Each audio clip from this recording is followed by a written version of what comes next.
Love is a word that carries countless meanings, emotions, and expectations. It's a force so universal, yet so deeply personal, that it shapes our lives in profound ways. We crave it, celebrate it, mourn its loss, and often define our worth by it. But here's the thing: love, when misunderstood, can become one of the most confusing and even painful aspects of our lives. How often have we heard someone say, "I lost myself in that relationship," or "I gave everything, and it still wasn't enough"? These phrases come from a place of genuine emotion, but they also reveal something deeper: an imbalance, a misunderstanding of what love truly is. Many of us equate love with holding on tightly, believing that closeness comes from attachment. But what if the opposite is true? What if real connection thrives when we let go? Buddhist philosophy teaches us that love isn't about losing yourself in someone else. It's about discovering the freedom to be your truest self, while also allowing others to be fully themselves. This freedom is the key to love that doesn't chain us down, but instead lifts us up. It's not about doing less for others or caring any less. It's about approaching love with clarity, balance, and compassion. Let's look at a story that might feel all too familiar. It's about a young woman named Leah. Leah was someone who loved deeply.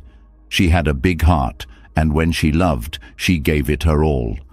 When she met David, it felt like the kind of love she had always dreamed of: intense, passionate, and consuming. In the beginning, everything seemed perfect. They spent hours talking, laughing, and sharing their hopes and dreams. Leah felt seen and cherished in a way she never had before. But as time went on, something began to shift. Leah found herself constantly worrying about David's feelings and needs. She'd cancel plans with her friends if he wanted to see her. She stopped pursuing her hobbies because she wanted to be available whenever he called. Her world became smaller, centered entirely on their relationship. On the surface, it seemed like Leah was just being a devoted partner. But inside, she was starting to feel empty. The things that used to bring her joy, painting, running, and spending time with friends, fell to the wayside. She was so focused on making David happy that she didn't notice how much of herself she was giving away. One day, Leah was scrolling through old photos on her phone and stumbled upon a picture of herself hiking with her best friend, Emma. She looked at her smile in that picture, genuine, carefree, full of life. And something inside her ached. When was the last time she had laughed like that? When was the last time she had done something purely because it made her happy? It wasn't that David was asking her to give up her life. He wasn't a controlling partner. But Leah had slowly convinced herself that love meant sacrificing everything, and that's exactly what she had done. She had attached a sense of worth and happiness entirely to their relationship. And in doing so, she had lost sight of the person she used to be, the person David had fallen in love with in the first place. Leah's story isn't unique. In fact, it's one that many of us have lived in one form or another. Maybe you've been Leah, putting someone else's needs above your own until you barely recognize yourself. Or maybe you've been on the other side, feeling the weight of someone else's dependence on you. Either way, the lesson is the same. Love, when it's rooted in attachment, often leads to imbalance. Attachment in love feels like holding on for dear life, afraid that if you loosen your grip, everything will fall apart. But true love, as taught in Buddhist philosophy, is different. It's about giving without expecting, caring without clinging, and connecting without losing yourself. This doesn't mean you care less. In fact, it's the opposite. When you love without attachment, you're able to love more fully because your love isn't tangled up in fear or insecurity. You can appreciate your partner for who they truly are, not for who you want them to be. And just as importantly, you can maintain your own sense of self.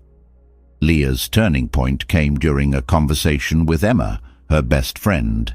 Emma had noticed Leah pulling away over the past year and decided it was time to speak up.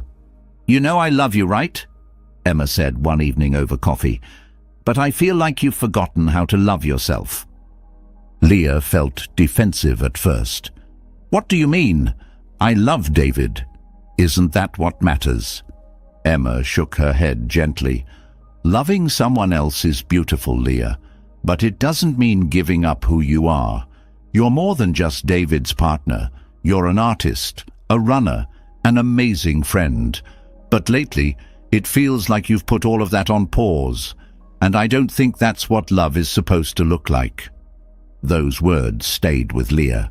For the first time, she began to see how much she had been giving up, not because anyone had asked her to, but because she believed that love required it. She realized that if she wanted her relationship to thrive, she needed to start with herself. Leah's journey wasn't about walking away from David. It was about rediscovering her own worth and passions so she could bring her whole self into the relationship. She started small, saying yes to a weekend hike with Emma, picking up her paintbrush again, and carving out time to be with herself. David noticed the change, and at first he was confused. "Are you pulling away from me?" he asked one day, unsure of what her newfound independence meant. "No," Leah said with a calm smile. "I'm just finding myself again. I think that will make me a better partner for you." What surprised Leah was how much stronger their relationship became. With less pressure on the relationship to fulfill every need, they both felt freer to grow as individuals and as a couple. Their love became less about holding on and more about lifting each other up. Leah's story is a powerful reminder that love doesn't mean giving up who you are. In fact, the healthiest, most fulfilling relationships are the ones where both people can thrive as individuals while also growing together. Buddhist wisdom offers us the tools to navigate this balance. Practices like mindfulness, loving kindness, and compassion help us let go of fear and insecurity, replacing them with trust, presence, and genuine connection. They remind us that love is not a transaction or a contract. It's a gift. And the best gifts come from a place of abundance, not emptiness. When we love without attachment, we're no longer weighed down by the fear of loss or the need to control. Instead, we're free to experience the beauty of connection in its purest form. It's a love that doesn't trap us, but sets us free. If Leah's story resonated with you, it's because love, in all its forms, is something we all experience and strive to understand, whether you're in a relationship, seeking one, or reflecting on past connections. There's always an opportunity to learn, grow, and love more deeply, without losing yourself in the process. This is the kind of love that Buddhist teachings invite us to cultivate. A love that's compassionate, balanced, and rooted in freedom. It starts with understanding yourself, honoring your worth, and letting go of the need to cling. From there, love becomes not just something you give or receive, but something you live. Let's step into this journey together, exploring what it means to love fully, freely, and authentically. This is your chance to embrace a new way of loving, a way that lifts you and those you care about higher than ever before. Because true love doesn't ask you to lose yourself. It inspires you to find yourself. Love is one of life's greatest paradoxes. It has the power to uplift, heal, and inspire, yet it can also confuse, bind, and sometimes even hurt. When we confuse love with attachment, we tether our joy to external conditions, placing the weight of our happiness on the actions, presence, or approval of others. This misunderstanding creates a tension that strains relationships, leaving us feeling drained rather than fulfilled. To truly experience love in its purest form, we must learn to differentiate it from attachment. This isn't about caring less or being detached in the cold, distant sense. It's about freeing love from the fear, control, and insecurity that often accompany attachment. By doing so, we create space for genuine connection, one that doesn't diminish our individuality, but instead nurtures our growth and the growth of those we love. The essence of love without attachment lies in understanding its nature. True love flows freely, like a river, nourishing everything it touches without trying to hold anything captive. It thrives in an environment of trust, respect, and mutual growth. Attachment, on the other hand, feels more like a dam, an attempt to control and contain something that is inherently meant to move and evolve. This chapter dives deep into uncovering the subtle but profound differences between love and attachment, and explores how releasing emotional clinging fosters the kind of connections that elevate us. Attachment disguises itself as love because it speaks in the language of need and dependency. It says, "I need you to stay for me to feel whole," or, "If you leave, my world will crumble." These sentiments, while intense, are rooted in fear rather than love. Attachment clings, suffocates, and seeks to control, all in an effort to avoid pain or loss. It turns love into a transaction where every action and emotion is measured against expectations. True love doesn't seek to control. It recognizes the autonomy of the other person and celebrates it. It doesn't fear loss because it understands that love, in its truest form, is abundant and unending. Love doesn't need to tether someone to feel secure. It thrives in freedom. When love comes from a place of abundance, it doesn't shrink in the face of distance, change, or even separation. Instead, it grows, adapts, and finds new ways to express itself. In Buddhist teachings, attachment is often linked to suffering. The Buddha taught that clinging, whether to people, outcomes, or material possessions, creates a cycle of craving and dissatisfaction. We grasp tightly, believing that what we cling to will bring us happiness or security. Yet, the tighter we hold, the more elusive peace becomes. This applies not only to romantic relationships, but to all forms of connection. We cling to roles, titles, and even the idea of how others should behave toward us, creating a fragile foundation for love. Releasing attachment doesn't mean detaching from people or withdrawing from relationships. Instead, it means letting go of the need to control outcomes or the fear of impermanence. Love is like a bird. It's meant to fly freely. When we try to cage it, its essence fades, and what we're left with is a shadow of love, weighed down by expectations and insecurities. Letting go isn't about giving up. It's about freeing both ourselves and others to be fully present and authentic. Attachment often stems from fear of being alone, of losing someone, or of not being enough. This fear leads us to act in ways that don't align with the essence of love.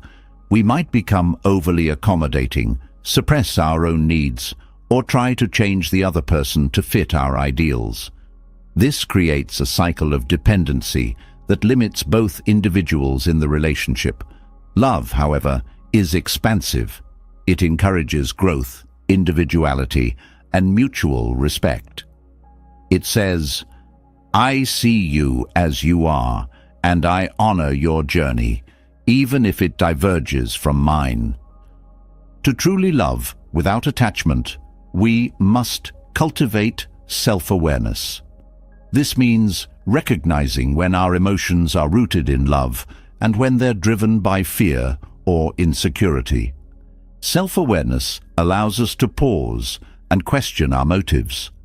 Are we giving because we truly want to, or are we seeking validation in return? Are we holding on because of genuine connection, or because we're afraid of letting go? This introspection is the first step toward freeing love from the chains of attachment. Loving without attachment also requires a deep understanding of impermanence. Everything in life, including relationships, is subject to change. People grow, circumstances shift, and what once felt eternal may evolve into something different. This isn't a cause for despair, but an opportunity to embrace the beauty of the present moment. When we accept impermanence, we can appreciate relationships for what they are right now, without clinging to what we wish they would be.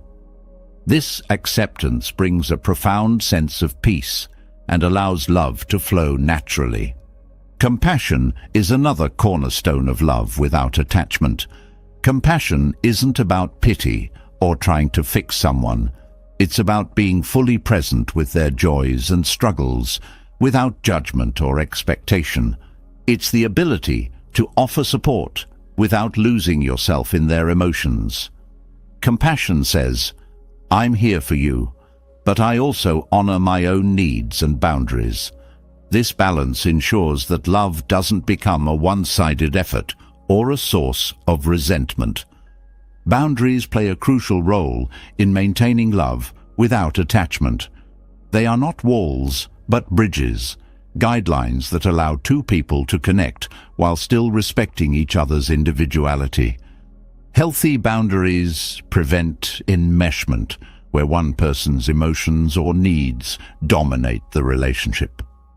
They create a space where both individuals can thrive, contributing to the relationship from a place of wholeness rather than dependency. One of the most transformative practices for cultivating love without attachment is mindfulness. Mindfulness invites us to be fully present in our relationships without being weighed down by past grievances or future anxieties. It teaches us to listen with our whole heart, to speak with intention, and to appreciate the simple yet profound moments of connection. When we approach love mindfully, we're able to see the other person clearly without projecting our fears or desires onto them. Trust is another pillar of love without attachment. Trusting someone doesn't mean expecting them to meet all your needs or never disappoint you. It means believing in their intentions and honoring their autonomy. Trust allows love to breathe, to stretch, and to grow. It says, "I believe in you and I believe in us, but I also believe in myself." This kind of trust is rooted in self-confidence and emotional resilience, which are essential for healthy, balanced relationships. Vulnerability often feels like the opposite of detachment, but in reality, it's an integral part of loving freely. When we open ourselves up to another person, we risk being hurt, but we also create the opportunity for deep connection. Vulnerability isn't about exposing every thought or feeling. It's about being honest and authentic, even when it's uncomfortable. This honesty builds intimacy and strengthens the foundation of love.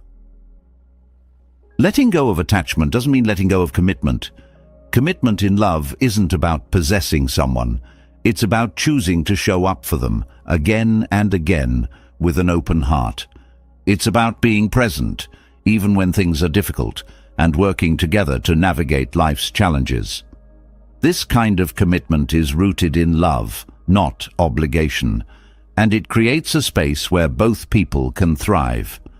Ultimately, love without attachment is about freedom. Freedom to be yourself, freedom to grow, and freedom to love in a way that uplifts and inspires. It's about recognizing that love isn't a transaction or a means to fill a void, but a gift we give and receive with open hands. When we let go of the need to cling, control, or possess, we discover a love that is boundless, transformative, and profoundly authentic. This is the kind of love that not only changes relationships, but also changes lives. Love, when approached with freedom, has the power to transform not only relationships, but also the way we experience life itself. As we move beyond the understanding of love without attachment, another profound truth reveals itself: the power of detachment. Detachment is not the absence of care or connection. It is the liberation of love from fear, jealousy, and control. It allows relationships to breathe, grow, and thrive without being weighed down by the insecurities and expectations that often cloud our interactions. Detachment asks us to let go, not of people or love itself, but of the need to hold so tightly that love becomes suffocating. This is not an act of withdrawal, but an act of trust, a trust in the strength of the bond, the authenticity of the connection, and the resilience of the self. It is in this freedom that love can flourish, unburdened by the fears that so often distort its beauty. When love is bound by fear, it creates a cycle of tension and control. Fear whispers, "What if they leave?" or "What if I'm not enough?" This fear-driven mindset can lead to behaviors that stifle both the relationship and the individuals within it. Jealousy becomes a constant shadow, turning every interaction into a test of loyalty. Control becomes a reflex, an attempt to mold the other person into an ideal that feels safe. But these patterns are not born of love. They are born of insecurity. True detachment is an antidote to these fears. It allows us to step back and recognize that love does not need to be controlled to be real. Detachment does not mean indifference. On the contrary, it means being deeply present in the relationship while also honoring the autonomy of both yourself and the other person. It is the ability to say, "I care for you, and I also respect your freedom. I trust that our connection is strong enough to endure without force or fear." One of the most challenging aspects of detachment is releasing the desire to control outcomes.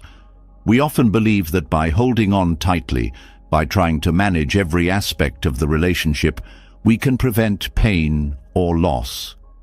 But this belief is an illusion. Control creates rigidity, and rigidity is the opposite of love's natural state. Love thrives in an environment of trust and flexibility, where both people feel free to express themselves authentically. Detachment also allows us to confront jealousy with clarity. Jealousy is often rooted in the fear of losing something we value. It arises when we view love as a finite resource, something that can be taken away or diminished by others. But love is not a possession, and it cannot be stolen. Detachment reminds us that love is expansive, not exclusive.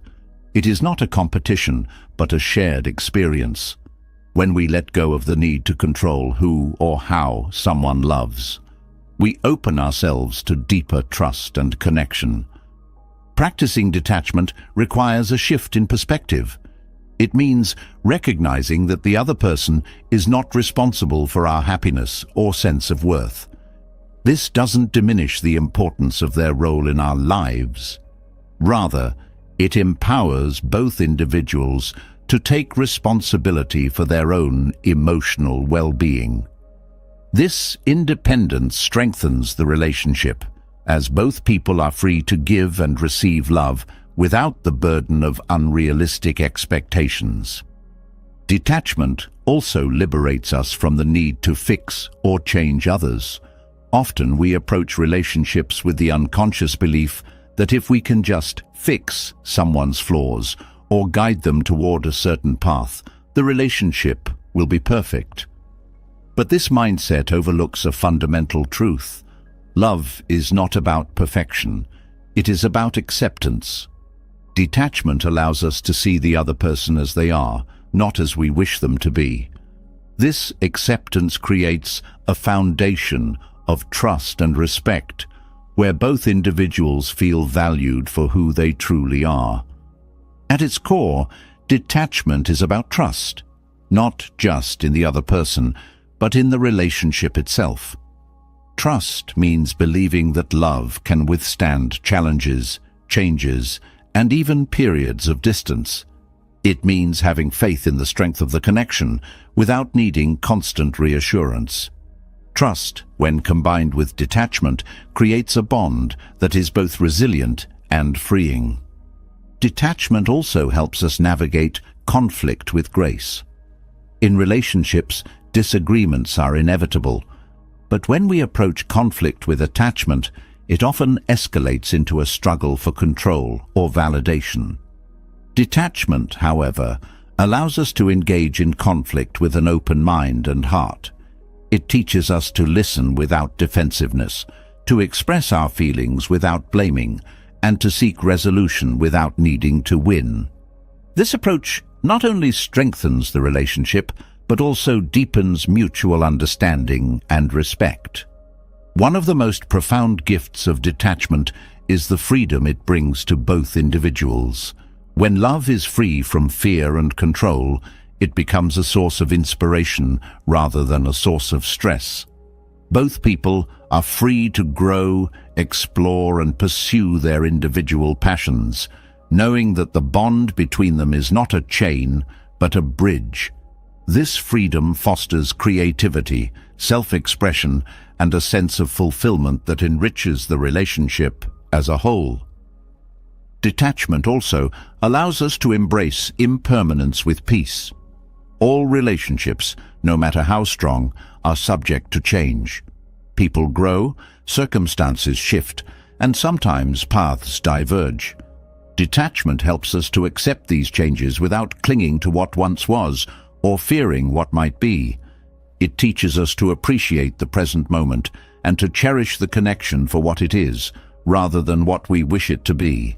This acceptance brings a profound sense of peace, even in the face of uncertainty. Another aspect of detachment is the ability to let go of expectations. Expectations often lead to disappointment because they are rooted in our own desires rather than the reality of the other person. Detachment invites us to approach relationships with openness, allowing them to unfold naturally. This doesn't mean abandoning standards or values. It means recognizing that love cannot be forced into a predefined shape. By letting go of rigid expectations, we create space for the relationship to grow organically. Detachment also nurtures self-love. When we release the need to find validation or fulfillment through someone else, we turn inward to discover our own worth. This self-love is not selfish. It is the foundation of all healthy relationships. It allows us to give and receive love from a place of abundance rather than need. When we love ourselves fully, we are less likely to cling to others out of fear or insecurity. Instead, we approach relationships as a celebration of connection, not a solution to loneliness. Detachment is not something that happens overnight. It is a practice, one that requires patience, mindfulness, and self-compassion. It asks us to examine our fears and insecurities with honesty and to approach them with kindness. It invites us to cultivate habits that support freedom in love, such as meditation, self-reflection, and open communication. These practices help us to let go of the need to control and to embrace the beauty of love in its natural, unbound state. In releasing attachment, we also discover a deeper sense of gratitude. Detachment teaches us to appreciate the people in our lives for who they are, rather than what they can do for us. It shifts our focus from what we lack to what we have, creating a sense of abundance and joy. This gratitude enhances our relationships, as it allows us to approach them with an open heart and a generous spirit. Through detachment, love becomes a source of liberation rather than limitation.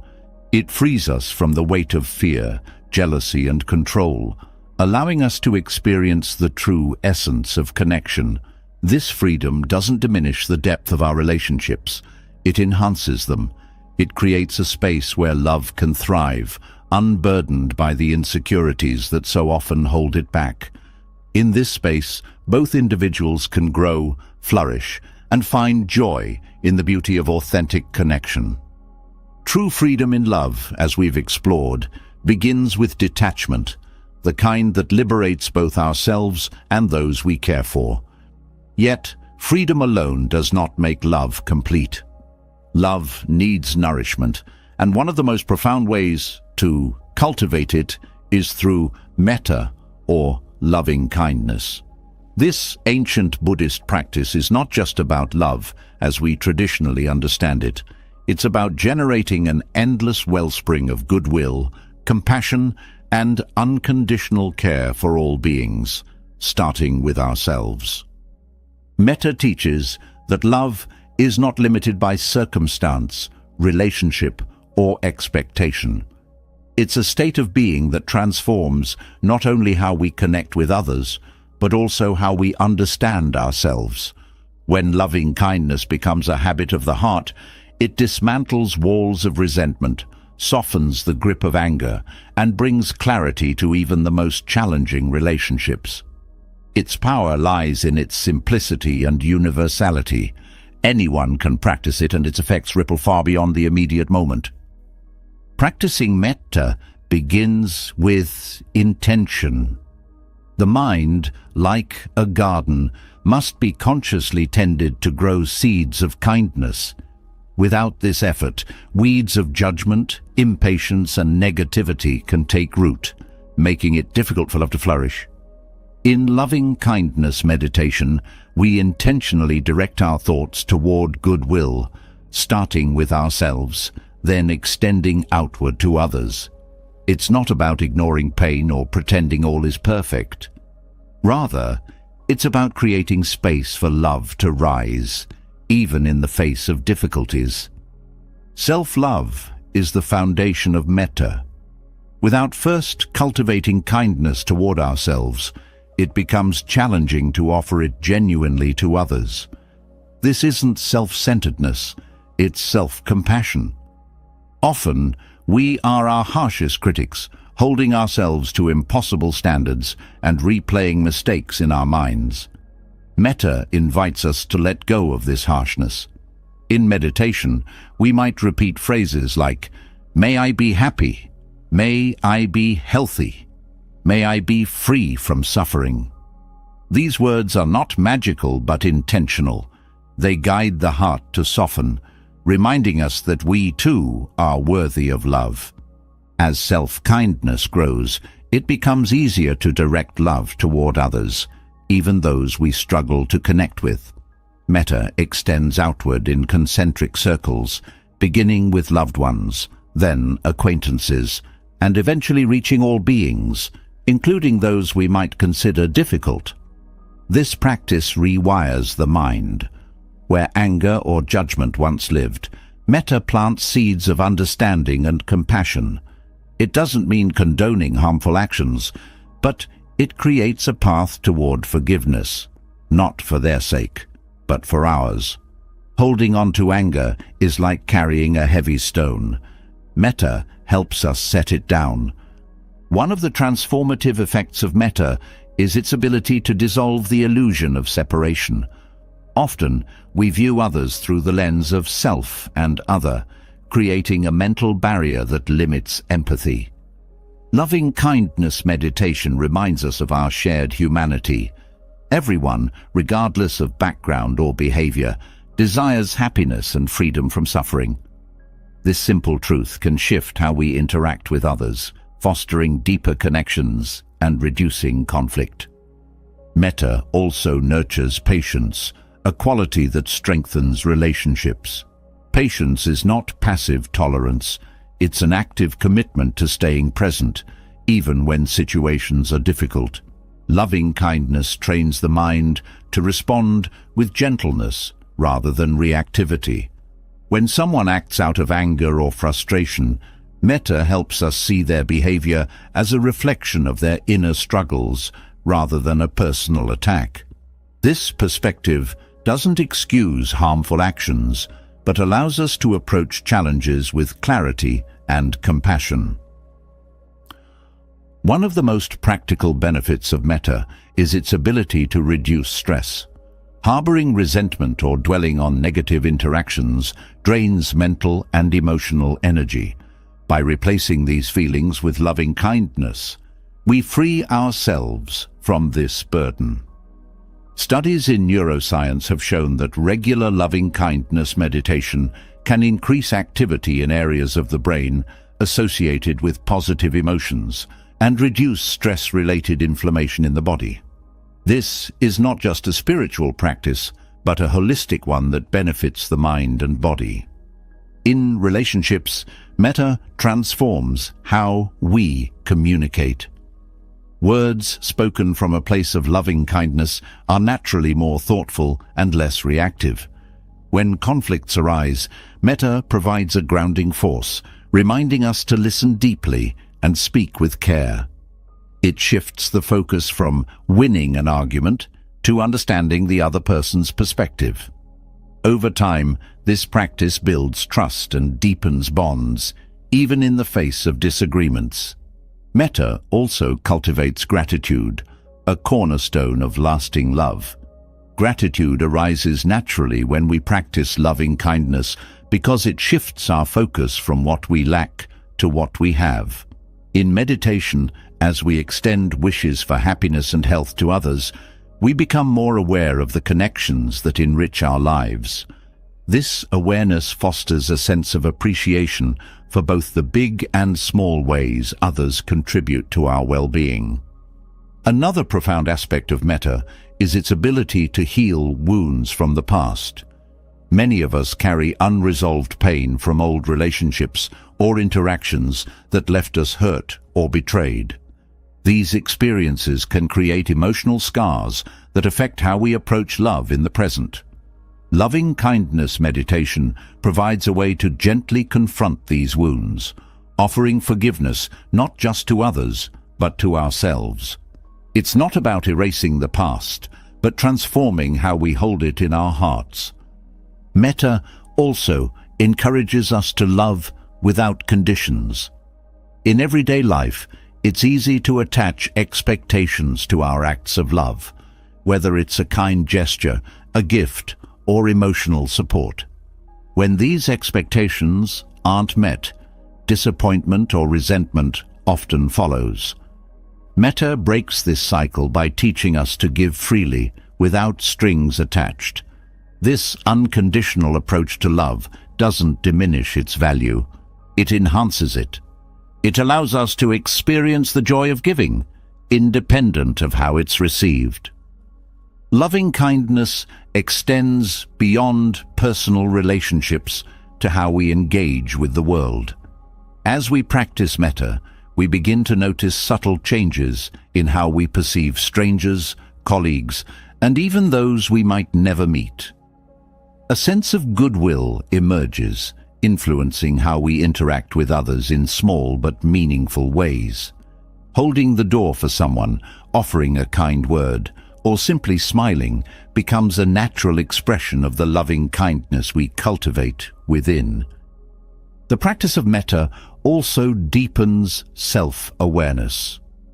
As we meditate and repeat phrases of loving kindness, we often encounter resistance, feelings of anger, sadness, or frustration that arise when we direct goodwill toward ourselves or others. These moments are opportunities for growth. They reveal areas where we may be holding on to pain or judgment, allowing us to address these emotions with compassion.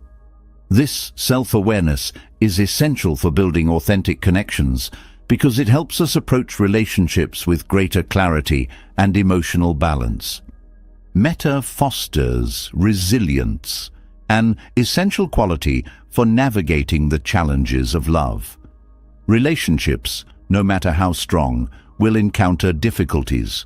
Disagreements, misunderstandings, and external stresses are inevitable. Loving kindness provides a steady anchor during these times, reminding us to approach challenges with an open heart and a calm mind. This resilience strengthens not only our relationships, but also our ability to navigate life's uncertainties with grace.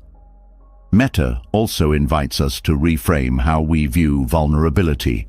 In many ways, loving kindness is an act of vulnerability. It requires us to open our hearts without guarantee of reciprocation. This openness can feel risky, especially in a world that often equates vulnerability with weakness. But in truth, vulnerability is a source of strength. It allows us to connect deeply and authentically, free from the walls of fear or pretense.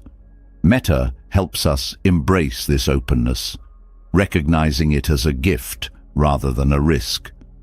Loving kindness meditation is not limited to formal practice. While sitting quietly and repeating phrases is a powerful way to cultivate metta, its principles can be integrated into daily life. Simple acts, like silently wishing happiness for someone you pass on the street, or taking a moment to appreciate a loved one, bring the practice to life. These small, consistent efforts create a ripple effect, spreading goodwill far beyond what we can see. At its core, metta is about connection. It reminds us that love is not a finite resource, but an infinite capacity within us.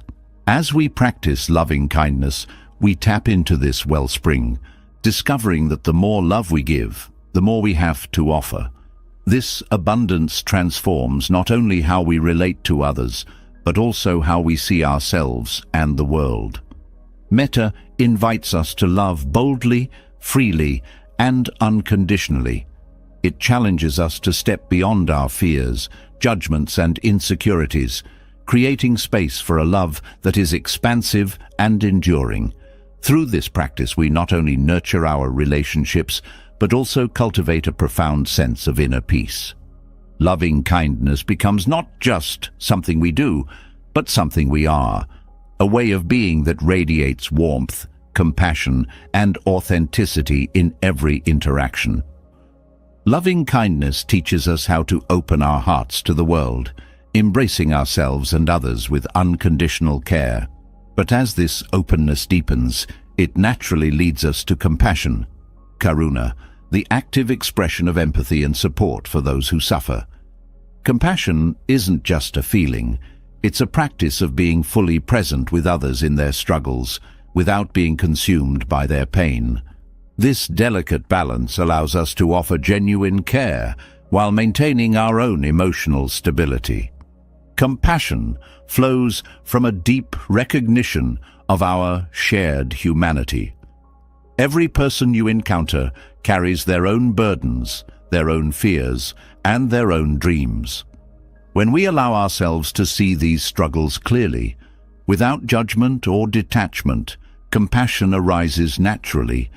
It's not about pity or trying to fix others, but about holding space for them, being there with an open heart and steady presence. The power of compassion lies in its ability to connect us in ways that transcend words.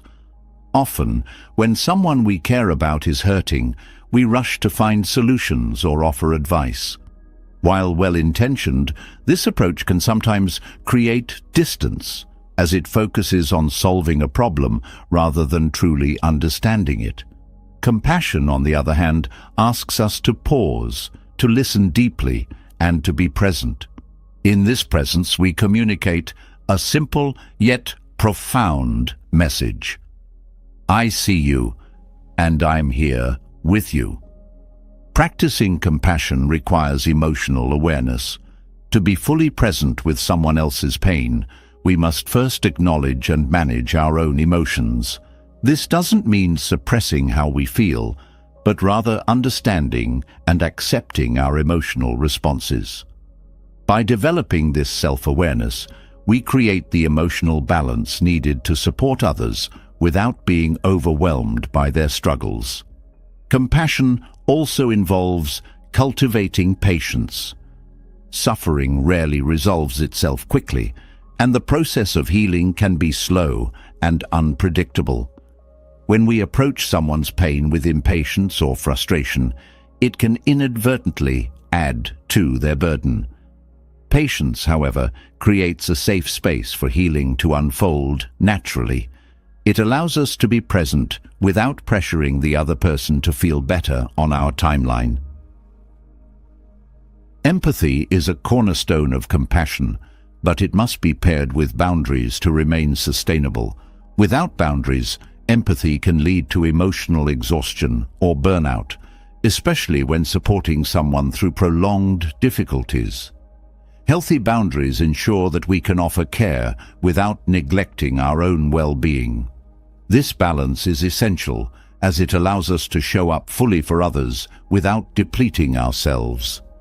Compassion also challenges us to let go of judgment. When we see someone struggling, it's easy to fall into the trap of analyzing their choices or questioning how they ended up in their situation. But judgment creates distance, making it harder to offer genuine care. Compassion invites us to see beyond the surface, to understand the pain or fear that may be driving their actions. This shift in perspective fosters connection and strengthens bonds. In relationships, compassion transforms how we respond to conflict. When disagreements arise, it's tempting to focus on proving a point or defending our position. Compassion, however, encourages us to look deeper. It asks us to consider what the other person might be feeling and why they might be reacting the way they are. This understanding doesn't mean abandoning our own needs, but it does help us approach conflicts with kindness and a desire for resolution rather than victory. One of the most beautiful aspects of compassion is its ability to heal not only others, but also ourselves. When we extend care to someone in pain, we often find that our own hearts become lighter. This is because compassion fosters a sense of connection, reminding us that we are not alone in our struggles.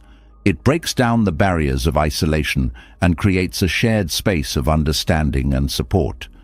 Compassion is also deeply rooted in action. While empathy allows us to feel another's pain, compassion moves us to act. This action doesn't have to be grand or dramatic. It can be as simple as offering a kind word, lending a listening ear, or sitting quietly with someone who needs company. These small acts of care can have a profound impact, creating ripples of kindness that extend far beyond the moment. Practicing compassion also involves embracing vulnerability.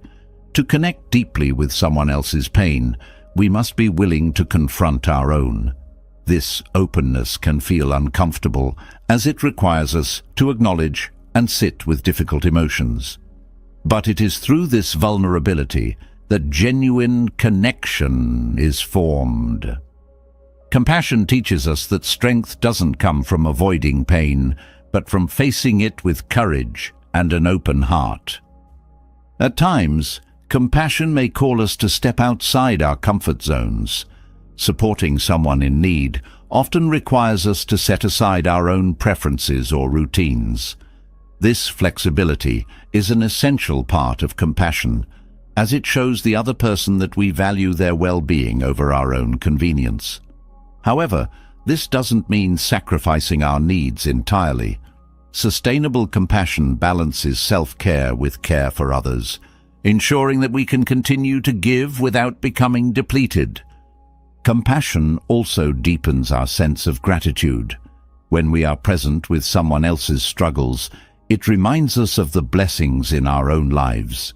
This gratitude doesn't diminish their pain, but creates a sense of perspective that can inspire us to approach our own challenges with greater resilience.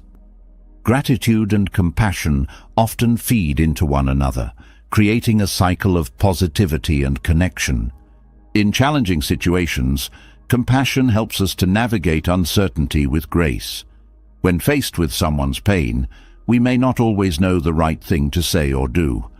Compassion allows us to embrace this uncertainty, trusting that our presence and care are enough. It reminds us that we don't have to have all the answers to make a difference. Sometimes, simply being there is the greatest gift we can offer. Compassion also teaches us to honor the dignity of those we support. This means approaching their struggles with respect rather than pity or condescension. It's about recognizing their strength and resilience, even in the midst of hardship. By treating others with dignity, we empower them to find their own path forward, rather than imposing our solutions or perspectives onto them. In moments of pain, both for ourselves and others, compassion offers a pathway to peace. It reminds us that suffering is a shared experience, one that connects us all. This shared humanity is a source of strength, as it allows us to face challenges with the knowledge that we are not alone. Compassion transforms pain into an opportunity for connection, growth, and healing. Through compassion, we also learn to let go of the need to fix everything. While it's natural to want to alleviate the suffering of those we care about, some challenges are beyond our control. Compassion teaches us to accept this reality with grace, offering our presence and support without attaching ourselves to specific outcomes. This acceptance creates a space for healing that is free from pressure or expectation. Ultimately, compassion is a practice of love in its purest form. It asks us to step beyond our own needs and preferences, opening our hearts to the joys and struggles of others. Through this practice, we strengthen the bonds that connect us, creating relationships that are grounded in understanding, respect, and care. Compassion is not just a response to suffering, it is a way of being, one that enriches every aspect of our lives. Compassion teaches us to connect deeply, holding space for others with care and presence. But for love and connection to endure, they must be accompanied by equanimity, a quality of calm acceptance that allows us to navigate the inevitable changes and challenges in relationships. Equanimity is the steady heart in the storm, the deep breath when emotions run high, and the quiet strength that keeps us grounded when life pulls us in unexpected directions. Relationships, like everything in life, are dynamic. They grow, evolve, and sometimes dissolve. This ebb and flow can be beautiful, but it can also be unsettling if we resist change or cling to how things once were. Equanimity doesn't mean detaching from the people we care about. Rather, it invites us to meet every moment with balance, trusting in life's natural rhythm. It is a practice of being fully present while releasing the need to control outcomes.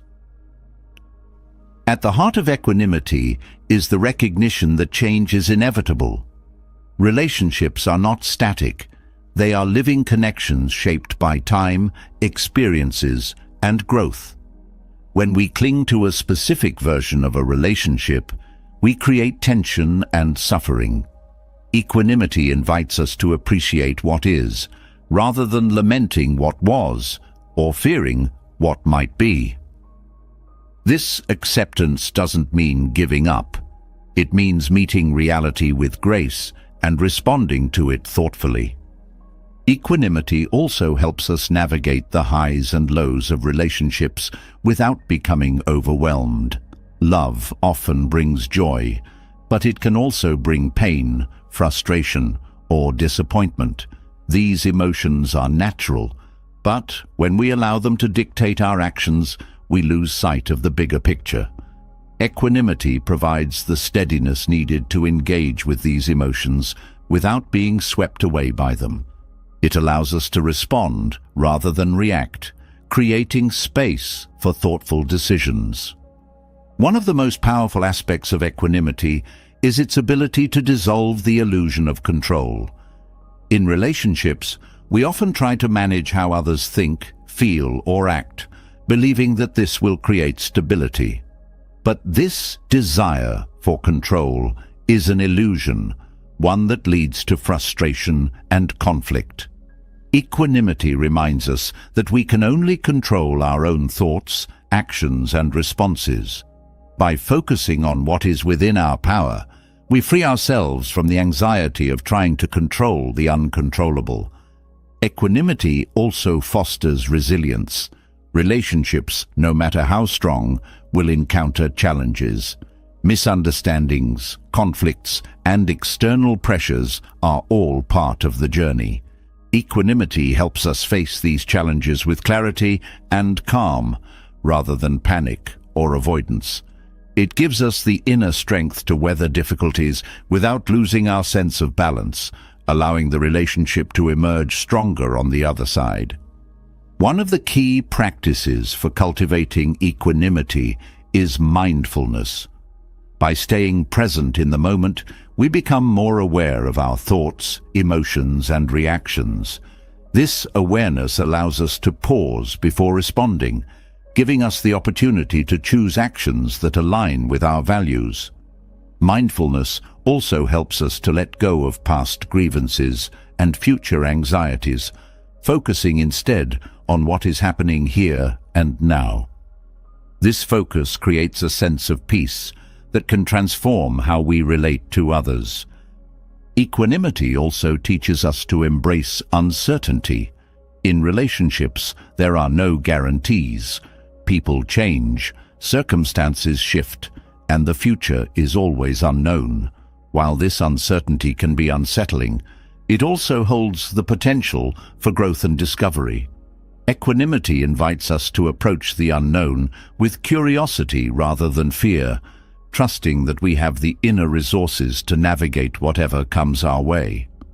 Another important aspect of equanimity is the ability to maintain emotional boundaries. When we become overly entangled in someone else's emotions, we risk losing our own sense of balance. Equanimity allows us to offer support without absorbing the other person's pain or stress. It helps us to stay grounded, even when those we care about are struggling, ensuring that we can be fully present without becoming overwhelmed. Equanimity also enhances communication. When we approach conversations with a calm and balanced mindset, we are better able to listen deeply and express ourselves clearly. This steadiness reduces the likelihood of misunderstandings and creates a space for open, honest dialogue. Over time, this approach strengthens trust and deepens the connection between both people. In addition to improving communication, equanimity fosters empathy. When we are not consumed by our own emotions, we can better understand the experiences and feelings of others. This understanding creates a sense of connection that strengthens relationships, even in difficult times. Equanimity and empathy work hand in hand, creating a foundation of care and respect. Equanimity also helps us to release expectations. Often we enter relationships with a set of unspoken assumptions about how the other person should behave or what the relationship should look like. When these expectations are not met, it can lead to disappointment and conflict. Equanimity invites us to let go of rigid expectations and approach the relationship with openness. This openness creates space for the relationship to evolve naturally, free from the pressure of unrealistic demands. In moments of conflict, equanimity provides a pathway to resolution. When emotions run high, it can be tempting to escalate the situation or retreat into defensiveness. Equanimity helps us to stay calm and focused, allowing us to address the issue with clarity and compassion. This approach not only resolves the immediate conflict, but also builds a foundation of trust and understanding for the future. Equanimity also encourages us to focus on the process rather than the outcome. In relationships, it's easy to become fixated on achieving specific goals or milestones, such as marriage, children, or financial stability. While these goals are important, equanimity reminds us that the journey itself is just as valuable. By staying present and engaged in the moment, we can fully appreciate the experiences and connections that make the relationship meaningful. One of the most transformative aspects of equanimity is its ability to cultivate gratitude. When we approach relationships with balance and acceptance, we become more attuned to the positive aspects of the connection. This gratitude enriches the relationship, creating a sense of abundance and joy. It also helps us to navigate challenges with a greater sense of perspective, reminding us of the love and support that underpins the relationship. Equanimity also invites us to embrace impermanence. All relationships, no matter how deep or meaningful, are subject to change.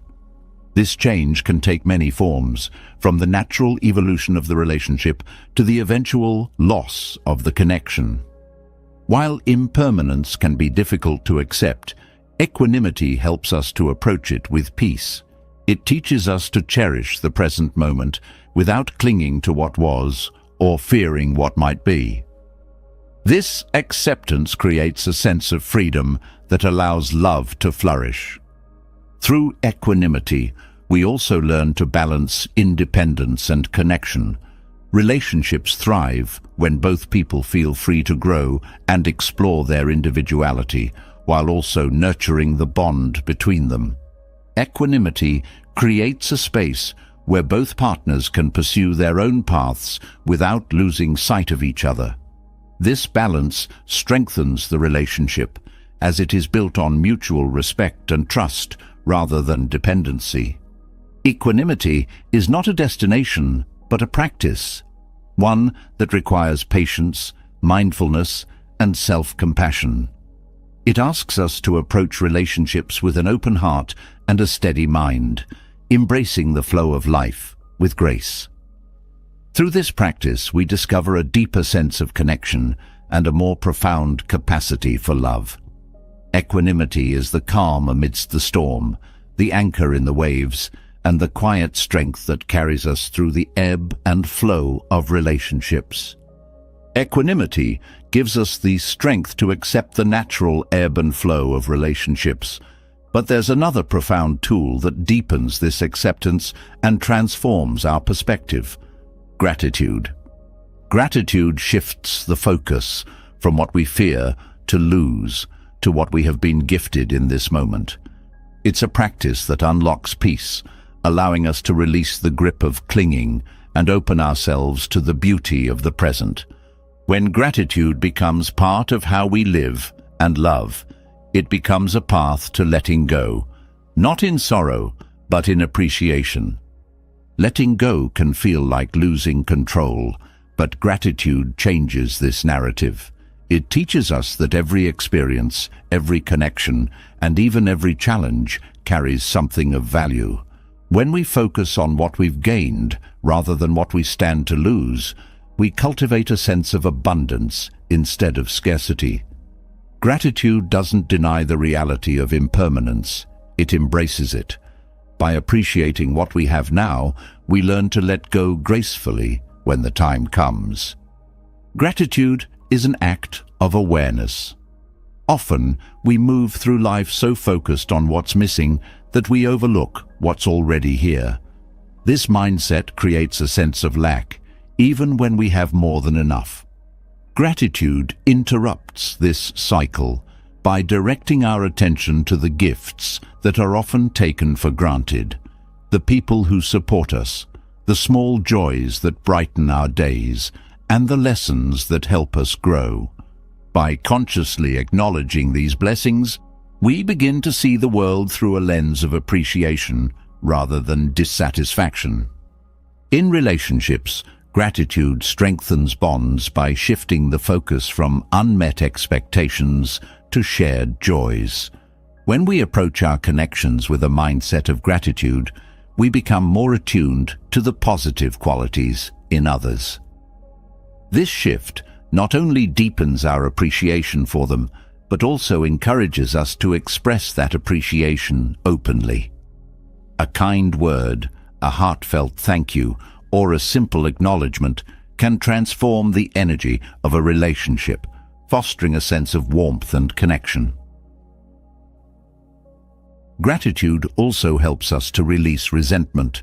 Holding on to anger or disappointment ties us to the pain of the past, making it difficult to move forward. Gratitude offers an alternative path by guiding us to focus on what the relationship has given us, even if it didn't meet all of our hopes or expectations. This doesn't mean ignoring harm or denying hurt, but it does mean choosing to find value in the experience rather than letting it define us. Practicing gratitude requires mindfulness. It's easy to be grateful for the obvious blessings in life, but the practice becomes transformative when we extend it to the small, everyday moments. The warmth of sunlight, the sound of laughter, the kindness of a stranger. These are the threads that weave a life of meaning. By noticing and appreciating these moments, we cultivate a habit of gratitude that permeates our lives, making even the ordinary feel extraordinary. Gratitude also has the power to dissolve fear. Much of the fear we experience in relationships stems from the possibility of loss. Whether it's the fear of losing a loved one, the fear of rejection, or the fear of change. These emotions can create a sense of insecurity. Gratitude reframes this fear by reminding us that love and connection are gifts, not guarantees. Instead of clinging to what we fear to lose, we learn to cherish what we have now. This shift brings a sense of peace, as we realize that the value of a relationship is not diminished by its impermanence. Letting go through gratitude doesn't mean detaching from people or experiences. It means releasing the need to control or cling. When we let go with gratitude, we honor the role that someone or something has played in our lives while accepting that its time may have come to an end. This process is not about pushing away, but about opening our hearts to the flow of life, trusting that each chapter has its own purpose and beauty. Gratitude also deepens self-awareness. By reflecting on what we are grateful for, we gain insight into what truly matters to us. This awareness helps us to align our actions and relationships with our values, creating a life that feels authentic and fulfilling. Gratitude acts as a compass, guiding us toward what brings us joy and away from what no longer serves us. One of the most profound aspects of gratitude is its ability to shift our relationship with pain. Difficult experiences often leave scars, but they also hold lessons. Gratitude doesn't ask us to ignore pain, but invites us to find meaning within it. This perspective transforms suffering into growth, allowing us to appreciate the resilience and wisdom we gain through challenges. By embracing this mindset, we free ourselves from the bitterness that pain can bring and open ourselves to healing. Gratitude also fosters humility. When we recognize the role that others have played in our lives, we become more aware of the interconnectedness of all things. This awareness humbles us, reminding us that we are not self-sufficient but supported by a web of relationships and experiences. This humility deepens our sense of gratitude, creating a cycle of appreciation that enriches our lives. In relationships, gratitude encourages us to focus on what we can give rather than what we can get. When we approach others with a spirit of generosity, we create an environment of mutual care and respect. This giving doesn't have to be grand or material.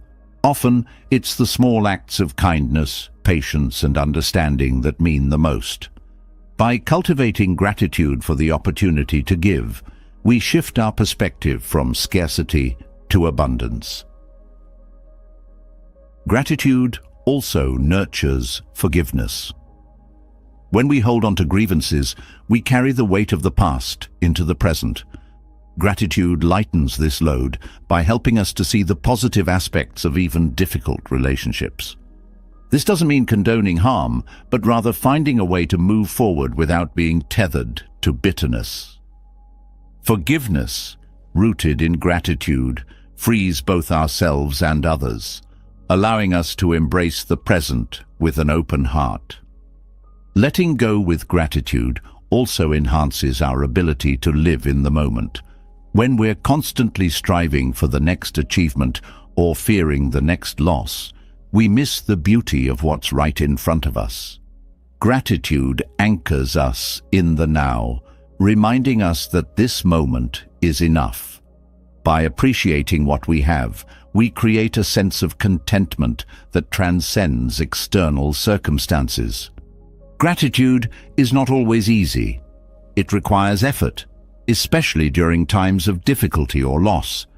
But it is in these moments that gratitude becomes most powerful. By choosing to focus on what remains rather than what has been lost, we cultivate resilience and hope.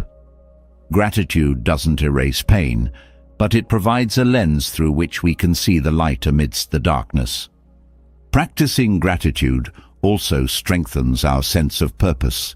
When we recognize the gifts in our lives, we become more aware of the opportunities to share those gifts with others. This sense of purpose enriches our relationships, as it encourages us to contribute meaningfully to the lives of those around us. Gratitude transforms love from a feeling into an action, one that ripples outward to touch the lives of many. Gratitude also invites us to celebrate impermanence. While it's natural to mourn the end of meaningful experiences, gratitude reminds us that their value lies not in their permanence, but in the impact they had on our lives. By appreciating what was, we create space for what is yet to come. This celebration of impermanence allows us to approach life with openness and curiosity, trusting in the unfolding of each moment. Ultimately, gratitude is a practice of liberation.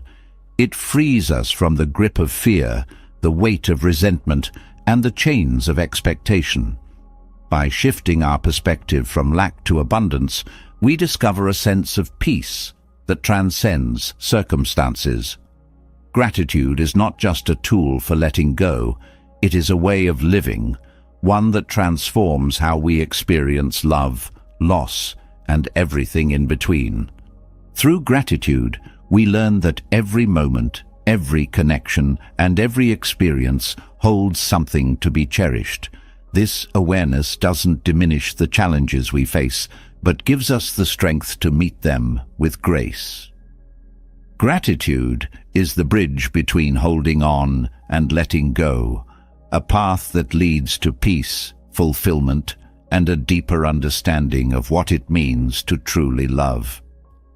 Gratitude teaches us to let go with grace, but often what holds us back from truly releasing is attachment, a quiet, persistent force that can disguise itself as love, care, or loyalty. Recognizing the subtle signs of attachment is one of the most important steps in understanding why we hold on, sometimes to the detriment of our relationships and well-being. Attachment isn't always obvious. It can seep into our actions, thoughts, and feelings in ways that feel natural or justified, yet it can limit our ability to experience connection fully. Attachment thrives on dependency, creating a false sense of security. When we attach ourselves emotionally to someone or something, we place our happiness and stability in their hands. This dependency might start small, like expecting a certain level of attention or reassurance, but over time, it can grow into a constant need for validation or control. This shift often happens subtly, making it difficult to notice until it begins to weigh heavily on the relationship. One of the key signs of attachment is the inability to tolerate uncertainty. Relationships, by their nature, are filled with unknowns. People change, circumstances evolve, and no connection is immune to life's unpredictability. Attachment resists this reality, clinging to the idea of permanence and striving to maintain control. This need for certainty can lead to behaviors like overanalyzing interactions, seeking constant reassurance, or trying to predict and prevent every possible outcome. Attachment also reveals itself in the form of over-identification. When we become attached, we often lose sight of where we end and the other person begins. Their feelings, actions, and choices start to feel like extensions of our own. This lack of emotional boundaries can lead to enmeshment, where our well-being becomes entirely tied to the state of the relationship. While connection is an essential part of love, over-identification robs both individuals of their independence and the space needed to grow. Fear of loss is another hallmark of attachment. This fear can manifest in ways that feel protective or even loving, like checking in excessively, avoiding difficult conversations, or sacrificing personal needs to maintain harmony. However, these actions are often driven by anxiety rather than genuine care. The more we fear losing someone, the tighter we hold on, which paradoxically can create tension and distance in the relationship. Jealousy is a common sign of attachment that stems from insecurity. When we are attached, we often perceive others as threats to our bond. This can lead to feelings of possessiveness, comparison, or resentment, even when there's no real basis for these emotions. Jealousy doesn't strengthen love. It erodes trust and creates a dynamic of control rather than connection. Another subtle indicator of attachment is the reluctance to accept change. Whether it's a shift in the relationship, the other person's growth, or the natural ebb and flow of life, attachment resists these changes out of fear. This resistance can lead to conflict, as we try to hold on to what feels familiar rather than embracing the evolution of the connection. Letting go of the need for things to stay the same is essential for fostering a healthy, adaptable relationship. Attachment often brings with it an expectation of reciprocity. While mutual care and effort are important in relationships, attachment can turn these expectations into demands. We may start to feel entitled to certain responses or actions, and when these expectations aren't met, disappointment and frustration arise. This creates a transactional dynamic that undermines the authenticity of love. Clinging to past experiences is another way attachment manifests. Whether it's holding on to memories of how things used to be or replaying moments of conflict, this fixation on the past prevents us from fully engaging in the present. It can lead to comparisons, unrealistic expectations, and a sense of dissatisfaction with the current state of the relationship. Attachment can also surface in the form of self-sacrifice. While compromise and care are natural parts of love, attachment often pushes us to go beyond what is healthy, neglecting our own needs and boundaries to please the other person. Over time, this self-neglect can lead to feelings of resentment or burnout as the relationship becomes imbalanced. The desire for control is another sign of attachment that can strain relationships. This might look like trying to influence the other person's choices, emotions, or actions to align with our preferences. While this desire often comes from a place of fear or insecurity, it undermines trust and respect. True connection thrives on freedom, not control. Recognizing attachment requires honesty and self-awareness. It means examining our actions and emotions with a willingness to see what lies beneath. For example, when we feel hurt or frustrated in a relationship, we can ask ourselves, is this emotion coming from a place of love, or is it rooted in my expectations or fears? This kind of introspection helps us identify patterns of attachment and begin to address them. One of the most challenging aspects of attachment is the way it intertwines with love. Attachment can feel like love because it creates a sense of closeness and dependence. However, love is expansive and freeing, while attachment often feels constrictive and heavy. Learning to distinguish between the two is essential for building healthy, fulfilling relationships. Releasing attachment doesn't mean withdrawing from the relationship or caring less. It means shifting the focus from control and dependency to trust and acceptance. This shift allows us to approach the connection with a sense of curiosity and openness, rather than fear and expectation. It creates space for both individuals to grow and thrive, enriching the bond rather than limiting it. Letting go of attachment also involves embracing vulnerability. Attachment often acts as a shield, protecting us from the discomfort of uncertainty or loss. By releasing this shield, we open ourselves to the full spectrum of emotions that come with love. This openness may feel uncomfortable at first, but it ultimately leads to deeper, more authentic connections. Practicing mindfulness is a powerful tool for addressing attachment. By staying present in the moment, we can observe our thoughts and feelings without becoming entangled in them. This awareness allows us to respond to our emotions with intention rather than reactivity, breaking the cycle of attachment-driven behaviors. Setting healthy boundaries is another important step in releasing attachment. Boundaries create clarity about where we end and the other person begins, allowing both individuals to maintain their independence while fostering connection. These boundaries are not walls, but guidelines that protect the well-being of both people in the relationship. Compassion is also essential in addressing attachment.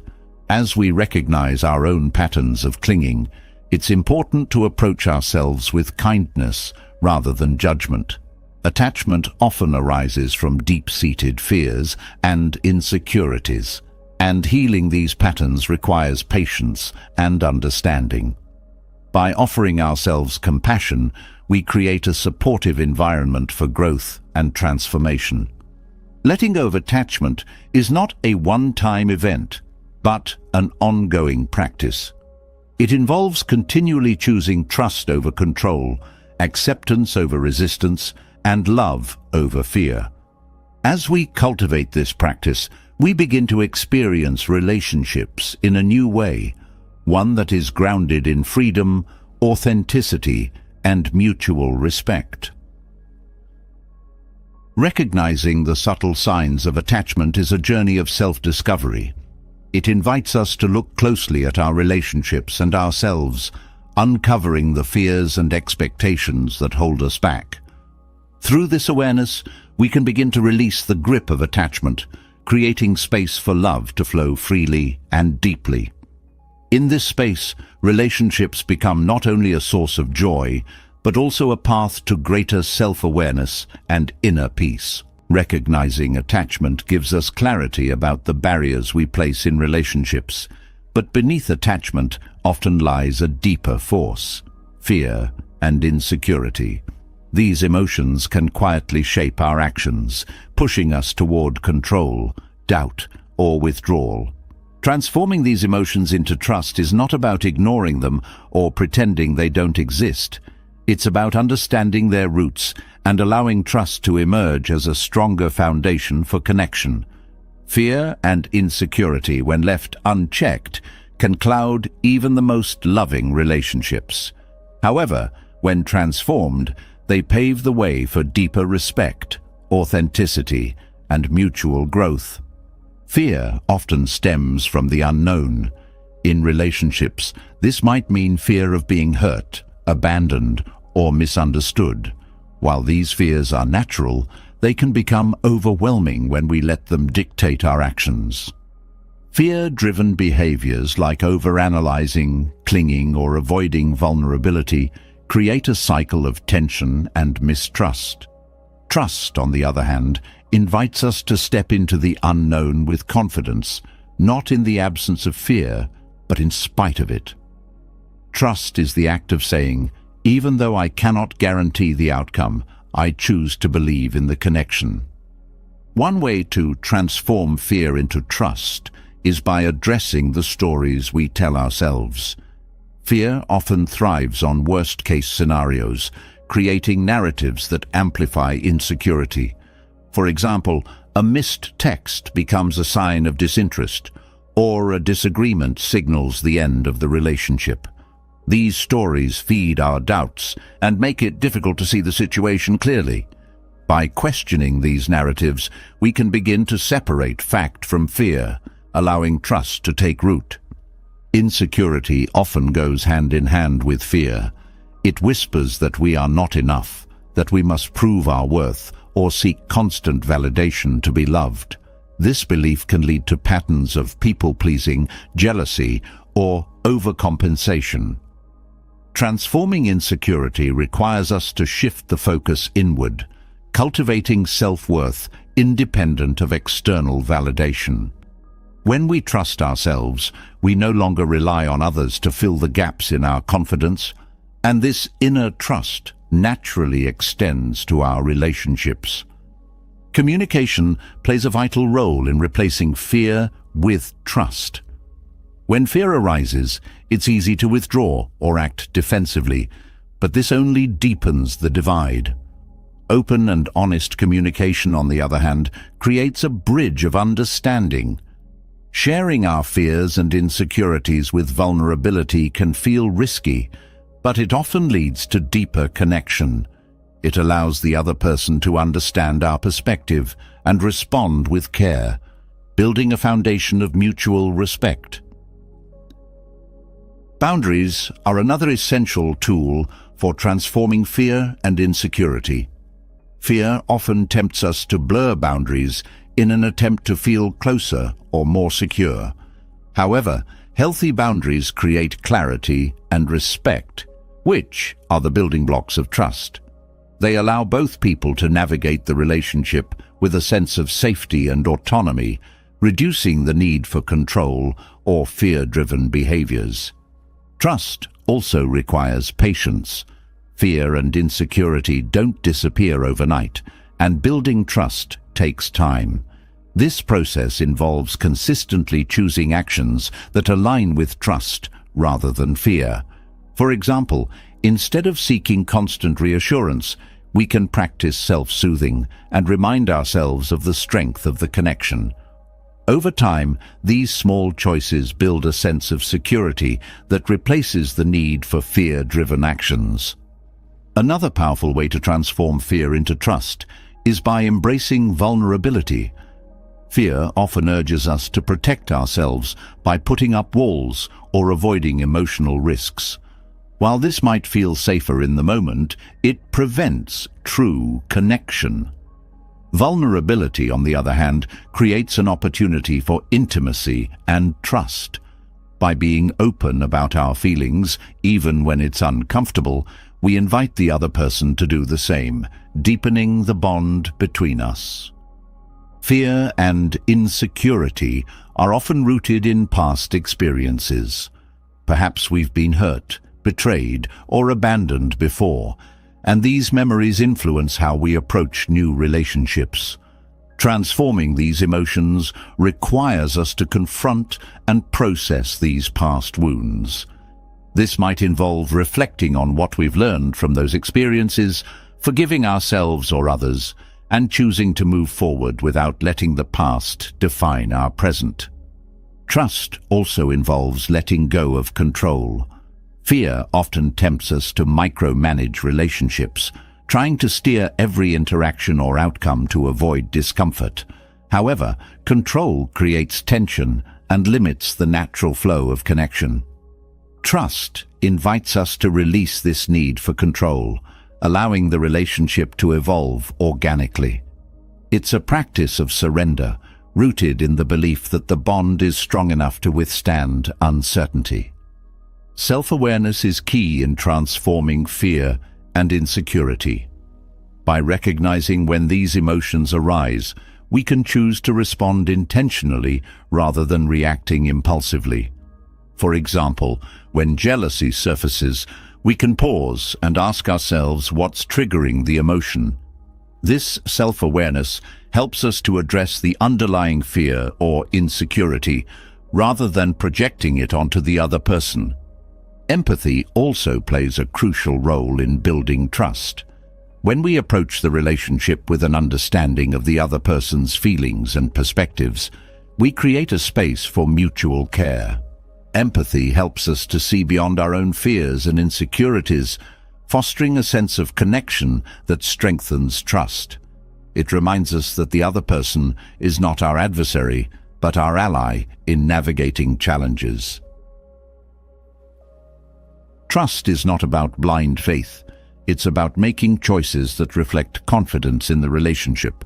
This includes acknowledging and addressing issues as they arise, rather than avoiding them out of fear. Trust involves honesty, both with ourselves and with the other person, about what we need, feel, and hope for. This honesty creates a foundation of transparency that fear cannot undermine. Practicing gratitude is another way to transform fear and insecurity into trust. Gratitude shifts our focus from what we lack to what we have, creating a sense of abundance that reduces the grip of fear. When we appreciate the positive aspects of the relationship, we're less likely to dwell on insecurities or anticipate loss. Gratitude helps us to approach the connection with a sense of trust and contentment. Trust also requires resilience. Relationships are not without challenges, and setbacks can trigger fear or doubt. Resilience allows us to face these moments with strength and grace, choosing to trust in the bond rather than succumbing to fear. It's about seeing challenges as opportunities for growth, both individually and as a couple, rather than as threats to the relationship. Transforming fear and insecurity into trust also involves cultivating self-compassion. When we are kind to ourselves, we create an inner environment of safety and acceptance. This self-compassion reduces the need to seek constant reassurance from others, as we learn to provide it for ourselves. It also helps us to navigate mistakes or missteps in the relationship with forgiveness rather than self-criticism.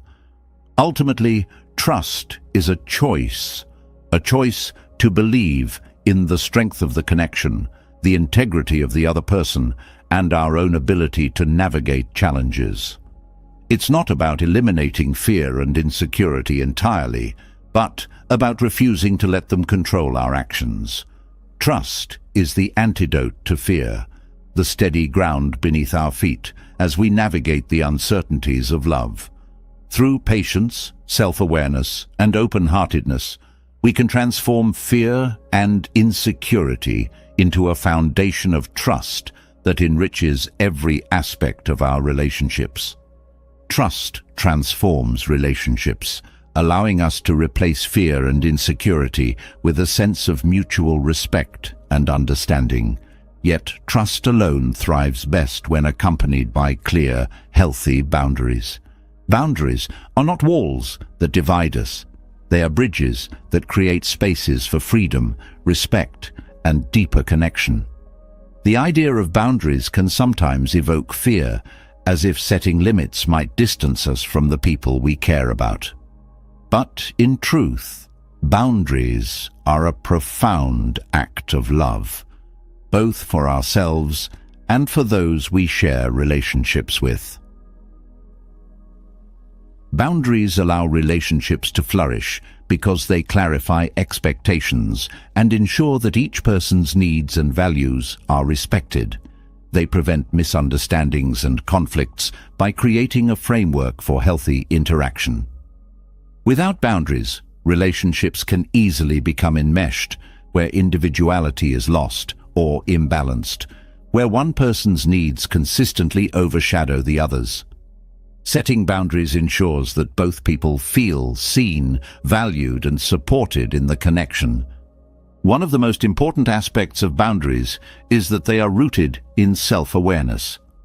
To set meaningful boundaries, we must first understand our own needs, values, and limits. This requires reflection and honesty with ourselves about what feels comfortable, what feels overwhelming, and where we draw the line. Self-awareness helps us communicate our boundaries clearly and confidently, without guilt or defensiveness. Boundaries are not about rejecting others. They are about protecting what is most important to us.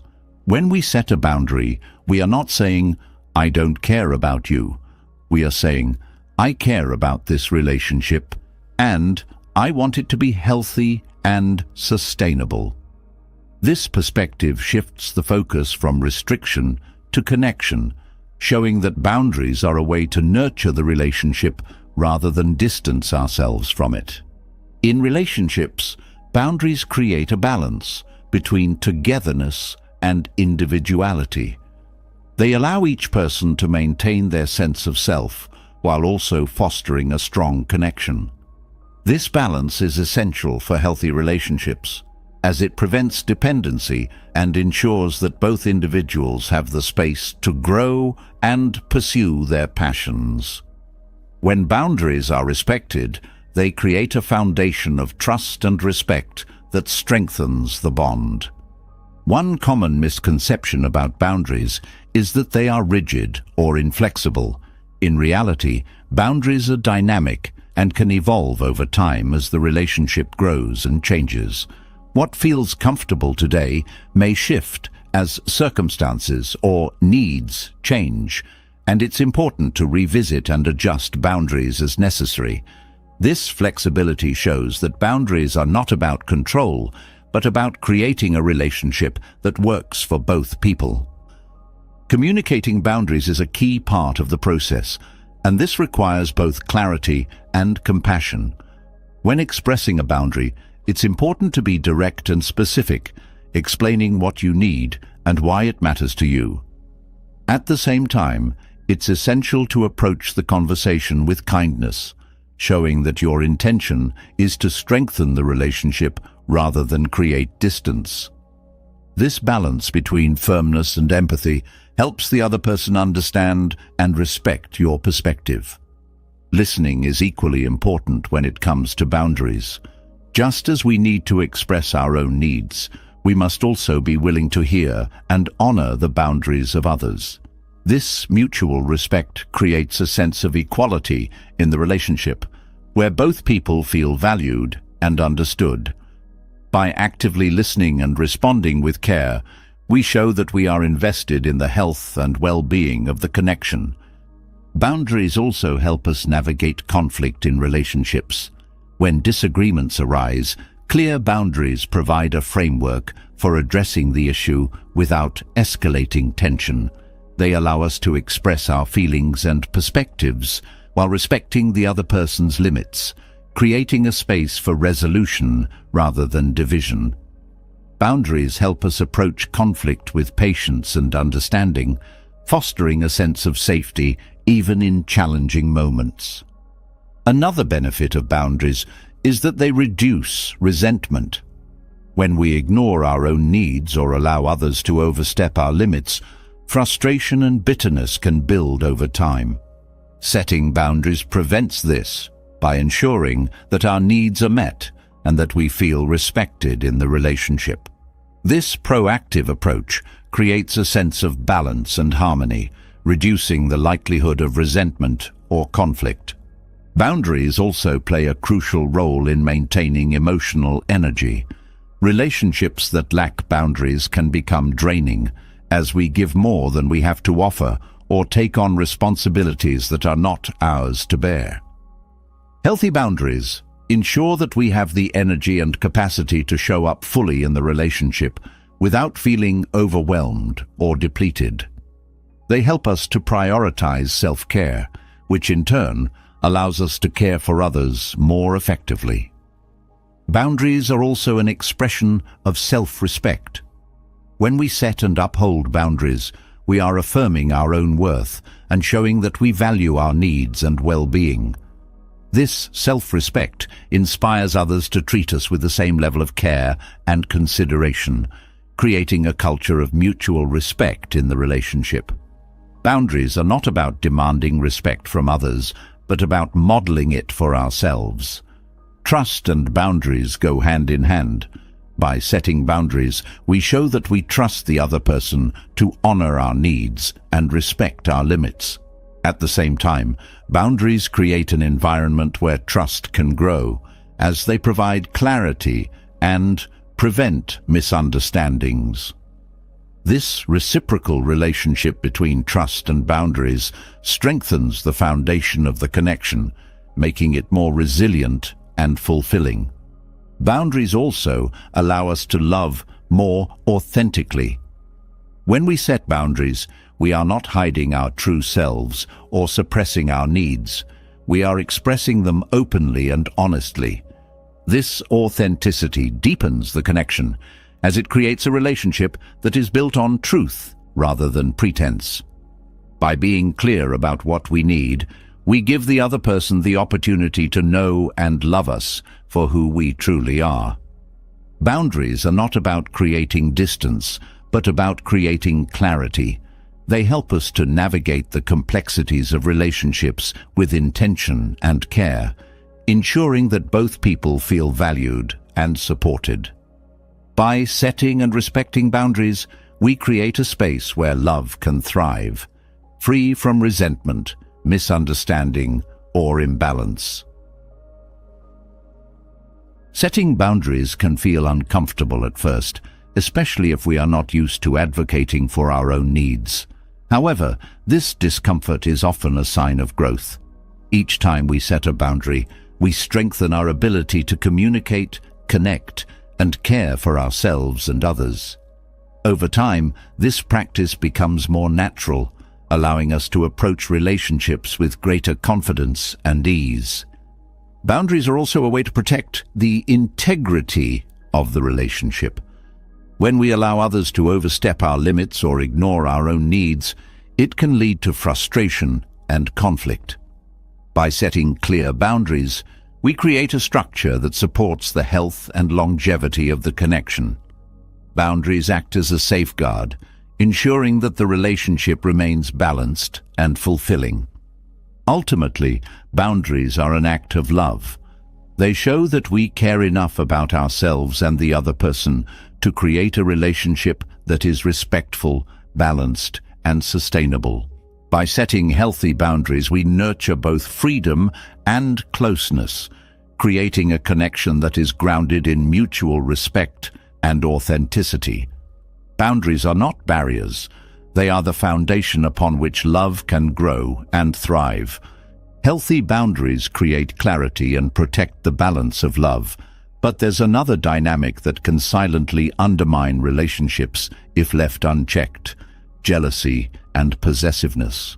These emotions, though natural in moments of insecurity, can distort our ability to love freely and authentically. Overcoming jealousy and possessiveness requires us to look inward, observing these feelings without judgment, and learning to release them before they cloud our relationships. Mindfulness offers a path to do just that, a way to gently untangle the knots of fear and comparison that often fuel these emotions. Jealousy is born from comparison and the fear of loss. It tells us that we might not be enough, that someone else could replace us, or that the connection we cherish is at risk. These thoughts, though often exaggerated, create a cycle of doubt and tension that can damage trust and intimacy. Mindfulness allows us to pause and examine these feelings as they arise, giving us the space to understand their origins without letting them control our actions. Possessiveness, on the other hand, stems from a desire to protect what feels precious. While this instinct might come from love, it often manifests as control or restriction, stifling the freedom that relationships need to thrive.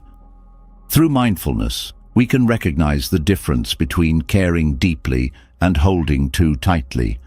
This awareness helps us shift from a mindset of ownership to one of partnership, where both people are free to grow and connect without fear of constraint. A key aspect of mindfulness is learning to observe emotions without becoming entangled in them. When jealousy arises, it can feel overwhelming, pulling us into a spiral of thoughts that amplify the feeling. Mindfulness teaches us to step back, to notice the emotion as it is, a temporary reaction rather than an absolute truth. By doing so, we create distance between ourselves and the emotion, allowing us to respond thoughtfully rather than react impulsively. Mindfulness also encourages curiosity about our emotions. Instead of pushing jealousy or possessiveness away, we can approach them with a sense of inquiry. What is this feeling trying to tell me? What fear or insecurity lies beneath it? This gentle exploration often reveals unmet needs or past experiences that are influencing the present moment. Understanding these roots is the first step in addressing and transforming them. In relationships, communication is essential for overcoming jealousy and possessiveness. Mindfulness helps us communicate these feelings in a way that fosters connection rather than conflict. Instead of accusing or blaming, we can express our emotions with honesty and vulnerability. For example, instead of saying, "You always make me jealous," we might say, "I feel insecure when this happens, and I'd like to work through it together." This approach invites collaboration and understanding, strengthening the bond rather than creating distance. Another benefit of mindfulness is its ability to ground us in the present moment. Jealousy and possessiveness often stem from imagined scenarios or past experiences that we project onto the current relationship. By focusing on the here and now, mindfulness helps us to see the relationship as it truly is, rather than through the lens of fear or assumption. This clarity allows us to appreciate the connection without letting past wounds or future anxieties overshadow it. Mindfulness also cultivates self-awareness, which is crucial for addressing jealousy and possessiveness. These emotions often arise when we feel disconnected from our own sense of worth. By turning inward and exploring our thoughts, beliefs, and patterns, we can identify the insecurities that fuel these feelings. This self-awareness empowers us to address the root causes of jealousy and possessiveness, rather than simply managing their symptoms. Another powerful tool in mindfulness is self-compassion. When jealousy or possessiveness arises, it's easy to judge ourselves harshly for feeling this way. This self-criticism only deepens the emotional turmoil, making it harder to move forward. Self-compassion, however, allows us to approach these emotions with kindness and understanding, recognizing that they are part of the human experience. This gentleness creates a safe space for healing and growth. Practicing gratitude is another way mindfulness can help us overcome jealousy and possessiveness. Gratitude shifts our focus from what we fear to lose to what we already have, creating a sense of abundance and contentment. By appreciating the positive aspects of the relationship, we reduce the grip of fear and comparison, fostering a sense of trust and security. Letting go of control is a significant step in addressing possessiveness. Relationships are not about owning or managing another person's choices. They are about supporting and celebrating each other's individuality. Mindfulness helps us recognize when we are trying to control the relationship and guides us to release this need. This letting go doesn't mean detachment, but rather an embrace of trust, allowing the relationship to flourish naturally. Mindfulness also encourages us to focus on our own growth and fulfillment. When we become overly focused on the relationship as our sole source of happiness, jealousy and possessiveness can intensify. By nurturing our passions, interests and self-care, we create a sense of wholeness that reduces the need to cling or compare. This self-reliance enriches the relationship as it allows us to bring our best selves to the connection. Empathy is another quality that mindfulness fosters, helping us to understand the other person's perspective. When jealousy or possessiveness arises, it's easy to become consumed by our own emotions and lose sight of the other person's feelings. Mindfulness encourages us to step into their shoes, to consider their experiences and intentions with compassion. This shift in perspective often diffuses tension and strengthens the bond. One of the most transformative aspects of mindfulness is its ability to teach us impermanence. Relationships, like all things in life, are dynamic and ever-changing. Jealousy and possessiveness often stem from a desire to hold on to what feels secure, but this desire is rooted in the illusion of permanence. Mindfulness helps us to embrace change as a natural part of love, allowing us to cherish the connection without fearing its evolution. Another practice that mindfulness encourages is detachment from outcomes. When we become fixated on a specific vision of how the relationship should look or progress, we create pressure and expectations that can fuel jealousy and possessiveness. Mindfulness invites us to release these attachments, focusing instead on the present moment and the shared experiences that make the relationship meaningful. Mindfulness also helps us to recognize and honor boundaries, both our own and those of others. Jealousy and possessiveness often blur these boundaries, creating dynamics that feel suffocating or imbalanced. By staying present and attuned to our emotions, we can identify when boundaries are being crossed and take steps to restore balance. This respect for boundaries fosters a sense of safety and freedom in the relationship. Ultimately, mindfulness teaches us that love is not about possession, but about presence. It's about being fully engaged in the connection without trying to control or own it. This presence allows us to appreciate the beauty of the relationship as it is, without letting fear or insecurity distort it. Through mindfulness, we learn to approach love with openness, trust, and authenticity, creating a foundation that is strong enough to weather any storm. By observing and releasing emotions like jealousy and possessiveness through mindfulness, we not only transform our relationships, but also deepen our understanding of ourselves. These emotions, when faced with compassion and curiosity, become opportunities for growth and connection. Mindfulness reminds us that love is not a competition or a transaction, but a shared journey of mutual respect and care. In this journey, we discover that the freedom to love and be loved begins with the freedom to let go of fear and comparison. Mindfulness helps us release jealousy and possessiveness, teaching us to trust the flow of relationships rather than clinging to control. Yet, beneath these emotions often lies a deeper challenge: accepting the impermanence of love. Relationships, like everything in life, are not static. They grow, shift, and sometimes fade. Embracing impermanence is not about resigning ourselves to loss, but about finding beauty and resilience in the natural evolution of connection.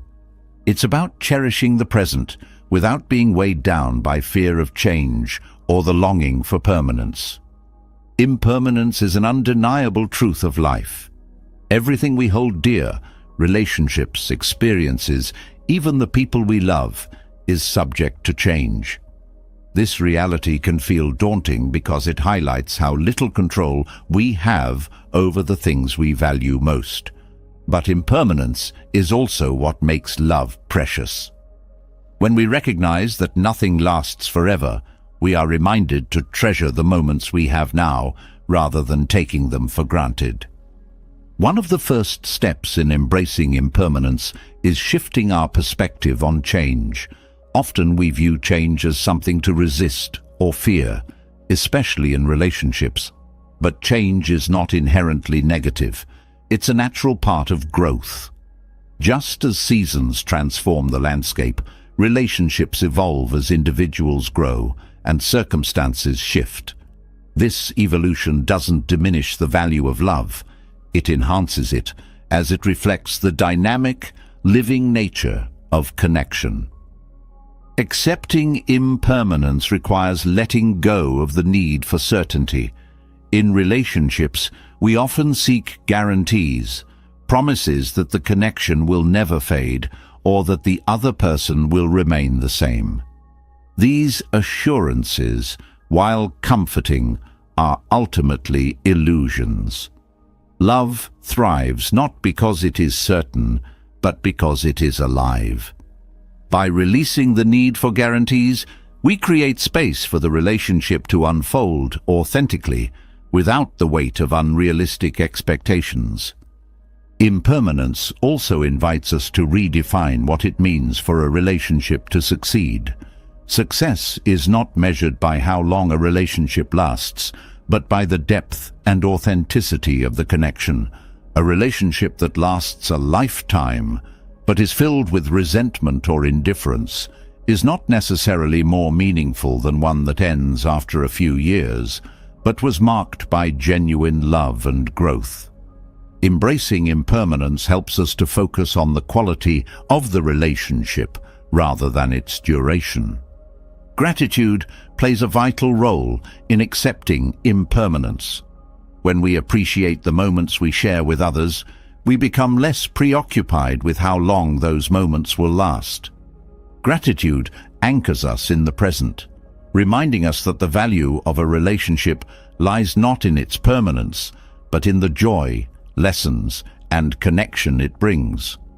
This shift in focus transforms our experience of love, allowing us to engage with it more fully and freely. Impermanence also challenges us to let go of attachment. Attachment often arises when we cling to a specific version of a relationship, resisting its natural evolution. This clinging creates tension as it tries to hold on to something that is constantly changing. Letting go of attachment doesn't mean abandoning the relationship. It means releasing the need to control it. This release allows the connection to grow and adapt, fostering resilience and depth. When we embrace impermanence, we also learn to navigate loss with greater grace.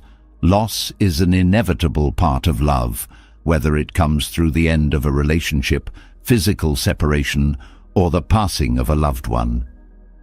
While loss is painful, it also reflects the depth of our connection. The pain of losing someone is a testament to the love we shared. By accepting this reality, we can honor the relationship even as we let it go. Impermanence teaches us to value the journey of love rather than fixating on the destination. Relationships are not about reaching a final state of perfection or stability.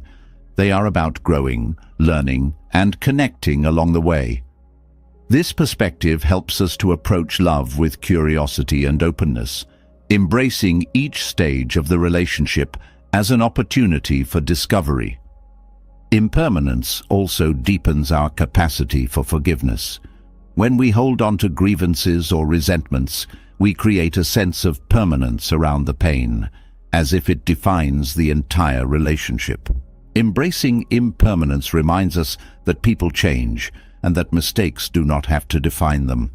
This awareness helps us to let go of past hurts and approach the relationship with compassion and understanding. In relationships, impermanence challenges us to balance presence and detachment. Presence means being fully engaged in the moment, appreciating the connection as it is. Detachment means releasing the need to control or cling to the relationship, trusting that it will unfold as it is meant to. This balance allows us to love deeply without becoming entangled in fear or expectation. Impermanence also encourages us to embrace vulnerability. Loving someone means opening ourselves to the possibility of change and loss. This vulnerability can feel uncomfortable, but it is also what makes love meaningful. By embracing impermanence, we accept this vulnerability as a natural part of connection, allowing us to love more authentically and courageously. When we accept impermanence, we also become more resilient. Resilience doesn't mean avoiding pain or difficulty. It means facing them with strength and grace. Relationships will inevitably encounter challenges, and the ability to adapt and grow through these moments is what sustains them.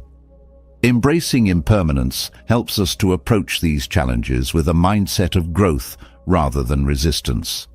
Impermanence also fosters a sense of humility. It reminds us that we are not in control of everything, and that love, like life, is a gift rather than a guarantee. This humility deepens our appreciation for the people we care about, as it reminds us to cherish them while we have them. It also helps us to approach relationships with a spirit of gratitude rather than entitlement. In moments of difficulty, impermanence can offer comfort. When we face conflict or uncertainty in a relationship, it's easy to feel overwhelmed or discouraged. But impermanence reminds us that these moments, like all things, will pass. This awareness helps us to navigate challenges with patience and perspective, trusting that change can lead to growth and renewal. Impermanence also encourages us to focus on what truly matters. When we recognize that time is finite, we are less likely to get caught up in trivial concerns or superficial expectations. Instead, we prioritize the aspects of the relationship that bring joy, connection, and meaning. This focus creates a sense of alignment and purpose, enriching the relationship and deepening our sense of fulfillment. Ultimately, embracing impermanence is an act of love. It allows us to appreciate the present without being consumed by fear of the future or regret for the past. It teaches us that love is not about possession or permanence, but about presence and connection. By accepting the natural evolution of relationships, we create space for love to thrive, free from the weight of clinging or resistance. In this acceptance, we discover a deeper, more resilient form of love, one that is grounded in gratitude, trust, and the beauty of impermanence. Embracing impermanence teaches us to cherish the fluidity of love, to accept its natural changes, and to honor the moments it brings without clinging to guarantees. From this foundation of acceptance, another profound practice emerges: the art of loving freely. Loving freely is not about detachment from care or commitment, but rather about giving love without strings, conditions, or expectations. It is about offering your heart without waiting for something in return, finding joy in the act of loving itself. Love, when tied to expectations, becomes a transaction rather than a gift. Expectations create a quiet tension in relationships, where the giver measures their actions against what they hope to receive. This dynamic shifts the focus from connection to outcome, and it can lead to frustration or disappointment when those expectations go unmet. Loving freely, however, releases this tension. It allows love to flow naturally, transforming it from a demand into an offering. It becomes an act of generosity rather than a means to an end. One of the most liberating aspects of loving freely is that it frees us from the weight of control.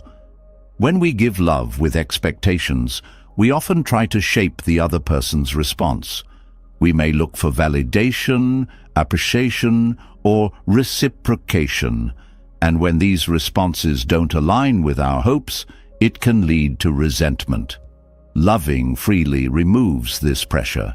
It allows us to focus on the joy of giving rather than the uncertainty of receiving, fostering a sense of freedom and authenticity in the relationship. Loving freely also deepens the quality of our connections. When love is offered without conditions, it creates an environment of trust and safety. The other person feels valued for who they are, rather than for how well they meet our expectations. This unconditional acceptance encourages openness and vulnerability, strengthening the bond between both people. To love freely requires a shift in mindset. It means moving from a focus on scarcity to one of abundance. Scarcity tells us that love is limited, that by giving we risk losing something or being left with less. Abundance, however, reminds us that love is not a finite resource. The more we give, the more it grows, within us and in the connections we nurture. This shift allows us to love with a sense of generosity and courage, without fear of depletion. Loving freely also invites us to examine our own needs and motivations. Sometimes, the expectations we attach to love stem from unmet needs or insecurities. For example, we might give affection in the hope of feeling valued or appreciated. By practicing self-awareness, we can identify these underlying motivations and address them within ourselves, rather than projecting them onto the relationship. This self-reflection creates a foundation of inner stability, from which we can offer love freely and authentically. Another powerful aspect of loving freely is the way it transforms conflict. When love is tied to expectations, disagreements can feel like a threat to the relationship, as if the balance of giving and receiving has been disrupted. Loving freely, however, shifts the focus from keeping score to understanding and connection. It allows us to approach conflict with curiosity and compassion, prioritizing the relationship over the need to be right or validated. Loving freely also teaches us to let go of outcomes. Often, we give love with the hope of achieving a specific result, whether it's deepening the relationship, resolving a conflict, or influencing the other person's behavior. While these intentions may come from a place of care, they can also create pressure and limit the natural flow of the connection. Loving freely means trusting the process of love, releasing the need for control, and accepting the outcome, whatever it may be. This practice of offering love without expectations doesn't mean neglecting our own needs or becoming a martyr. Loving freely is not about sacrificing our well-being for the sake of others. It's about balancing generosity with self-care. By setting healthy boundaries and honoring our own limits, we ensure that our love comes from a place of wholeness rather than obligation or depletion. This balance allows us to give freely while maintaining our sense of self. Loving freely also nurtures gratitude. When we give love without expecting something in return, we become more attuned to the beauty of the present moment. We find joy in the act of giving itself, rather than waiting for validation or acknowledgement. This gratitude deepens our appreciation for the relationship, as it shifts our focus from what we hope to receive to what we already have. The art of loving freely also extends beyond romantic relationships. It can be practiced in our friendships, family connections, and even our interactions with strangers. Whether it's offering a kind word, a thoughtful gesture, or simply our presence, loving freely enriches all forms of connection. It reminds us that love is not limited to grand expressions, but is found in the small, everyday acts of care and attention. One of the most profound effects of loving freely is the way it transforms our sense of self. When we give love without conditions, we release the need for external validation. This shift helps us to cultivate self-worth that is rooted in our own values and actions, rather than in how others respond to us. Loving freely becomes an expression of our own authenticity, a reflection of who we are, rather than a strategy to gain approval. Loving freely also fosters resilience in relationships. Expectations can create fragility, as they make the relationship dependent on specific conditions or outcomes. When those conditions are not met, the connection can feel strained or broken. Loving freely, however, builds a foundation of strength and adaptability. It allows the relationship to weather challenges and changes without losing its core of care and respect. One of the keys to loving freely is practicing mindfulness. By staying present, we can fully engage in the act of loving without becoming preoccupied with what might come next. Mindfulness helps us to appreciate the moment, to savor the connection as it is, and to let go of the need for guarantees or returns.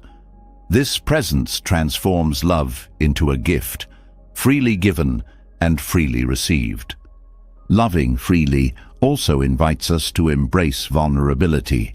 To love without expectations means opening ourselves to the possibility of disappointment or rejection. This vulnerability can feel uncomfortable, but it is also what makes love meaningful. By embracing this openness, we create space for deeper connection and intimacy, as we are no longer holding back out of fear. The art of loving freely is a practice, not a destination. It requires patience, self-awareness, and a willingness to grow. Each time we choose to love without expectations, we strengthen our ability to give and connect authentically. Over time, this practice becomes a way of being, one that transforms not only our relationships, but also our understanding of love itself. Loving freely is a powerful expression of freedom. Freedom from the weight of expectations, the need for control, and the fear of loss. It allows us to love wholeheartedly without reservation or hesitation. In this freedom, we discover a deeper, more enduring joy, as we find that the act of loving is its own reward. Through the art of loving freely, we learn that love is not about what we get, but about what we give. And in this giving, we find a boundless source of connection and fulfillment. Loving freely teaches us the beauty of giving without expectations, creating relationships that thrive on authenticity and mutual respect. Yet, even in the most generous expressions of love, there is another essential balance to maintain: preserving independence while fostering meaningful connection. Love, when misunderstood, can sometimes blur the lines of individuality, leaving one's sense of self overshadowed by the bond. True connection, however, doesn't demand the sacrifice of independence.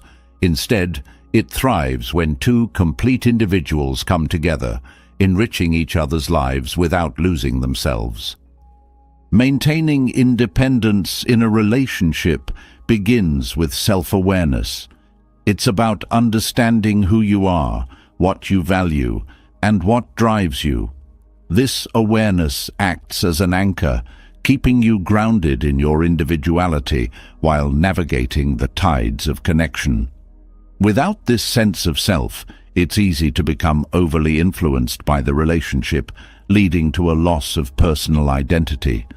By staying connected to your own passions, values, and goals, you ensure that your individuality remains intact.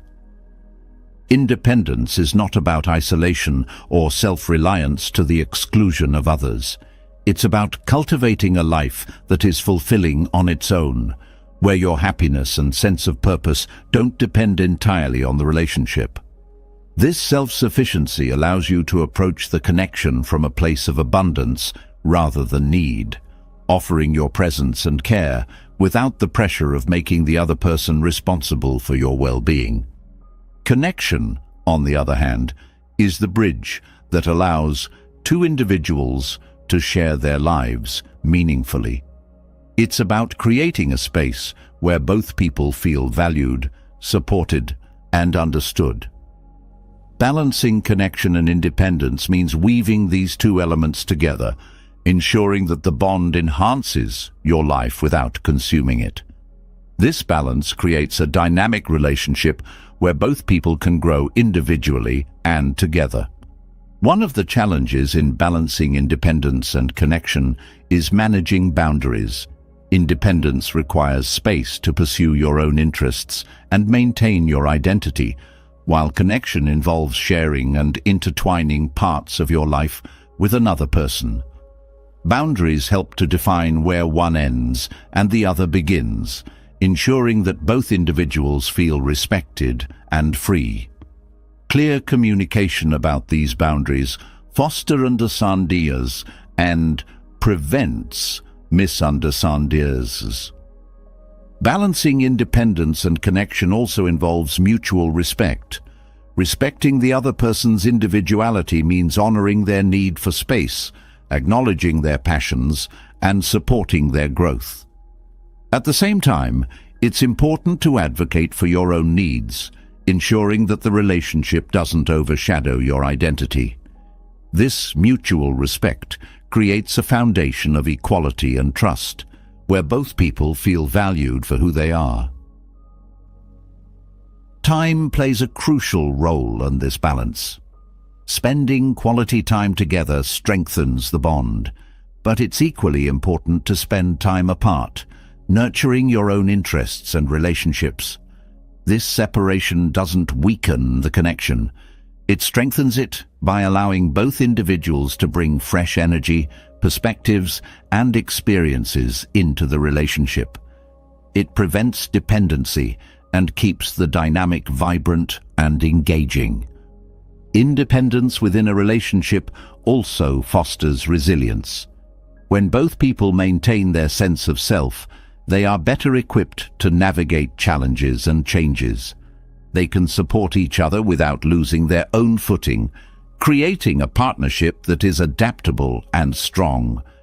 This resilience ensures that the relationship can endure difficulties without eroding the individuality of either person. Connection, on the other hand, thrives on vulnerability. While independence is about knowing and valuing yourself, connection is about sharing yourself with another. This sharing requires openness and trust, allowing the other person to see and support you as you are. Vulnerability deepens intimacy, creating a sense of closeness that strengthens the bond. Balancing these elements requires intention and effort.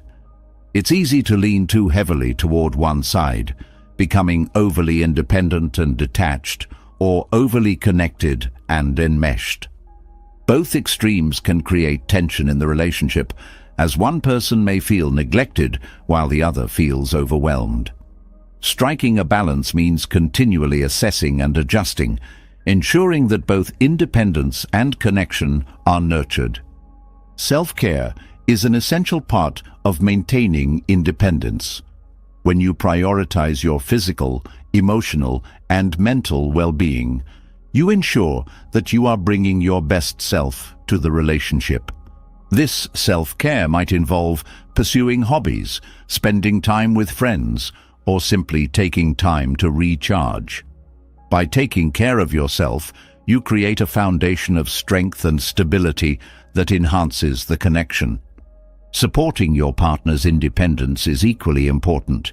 Encouraging them to pursue their passions, spend time with friends, and nurture their own growth shows that you value their individuality. This support strengthens the bond as it demonstrates trust and confidence in the relationship. It also prevents resentment or dependency, as both people feel free to be themselves. Communication is key to balancing independence and connection. Open and honest dialogue about your needs, feelings, and boundaries creates clarity and understanding. It allows both people to navigate the relationship with intention, ensuring that neither independence nor connection is neglected. This communication also fosters a sense of partnership, as both people work together to create a dynamic that works for them. Balancing independence and connection also involves embracing flexibility. Relationships are not static. They evolve as circumstances and needs change. What works at one stage of the relationship may need to be adjusted at another. Being open to these changes and willing to adapt ensures that the balance remains intact, even as the relationship grows. Gratitude plays a role in this balance as well. Appreciating the other person for who they are, rather than trying to mold them into who you want them to be, creates a sense of freedom and acceptance. Gratitude helps to focus on the positive aspects of the relationship, fostering a sense of connection without diminishing individuality. Independence and connection are not opposing forces. They are complementary elements of a healthy relationship. Independence provides the foundation of self-awareness and strength, while connection adds depth and meaning. Together, they create a partnership that is both supportive and empowering, allowing both people to thrive. Balancing these elements is not always easy, but it is deeply rewarding. It creates a relationship where both people feel seen, valued, and free. It fosters growth, resilience, and intimacy, transforming the connection into a source of joy and inspiration. By maintaining your sense of self while fostering meaningful bonds, you create a relationship that enriches your life and supports your journey. This balance is not just a practice, it is an art, one that brings harmony and fulfillment to both individuals and the connection they share.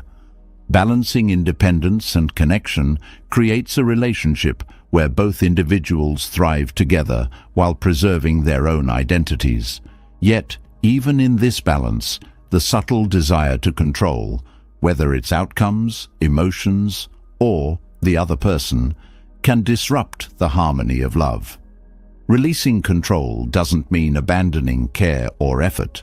It means learning to trust the natural flow of relationships and allowing love to unfold without force or expectation. Mindfulness provides the tools to let go, helping us embrace love with openness and presence, rather than grasping tightly out of fear or insecurity. Control often arises from a place of vulnerability. The uncertainty of relationships can feel overwhelming, leading us to seek ways to predict, manage, or direct how things will go. While this desire is rooted in self-protection, it creates tension and diminishes the freedom that love needs to flourish.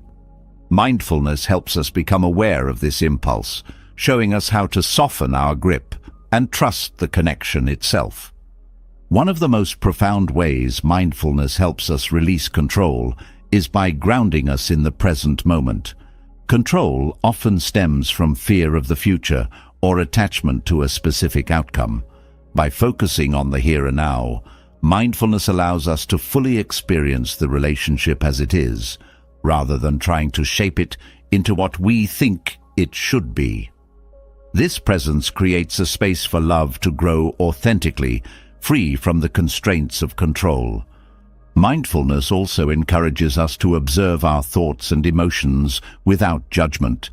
When the need to control arises, it can trigger feelings of anxiety, frustration, or insecurity.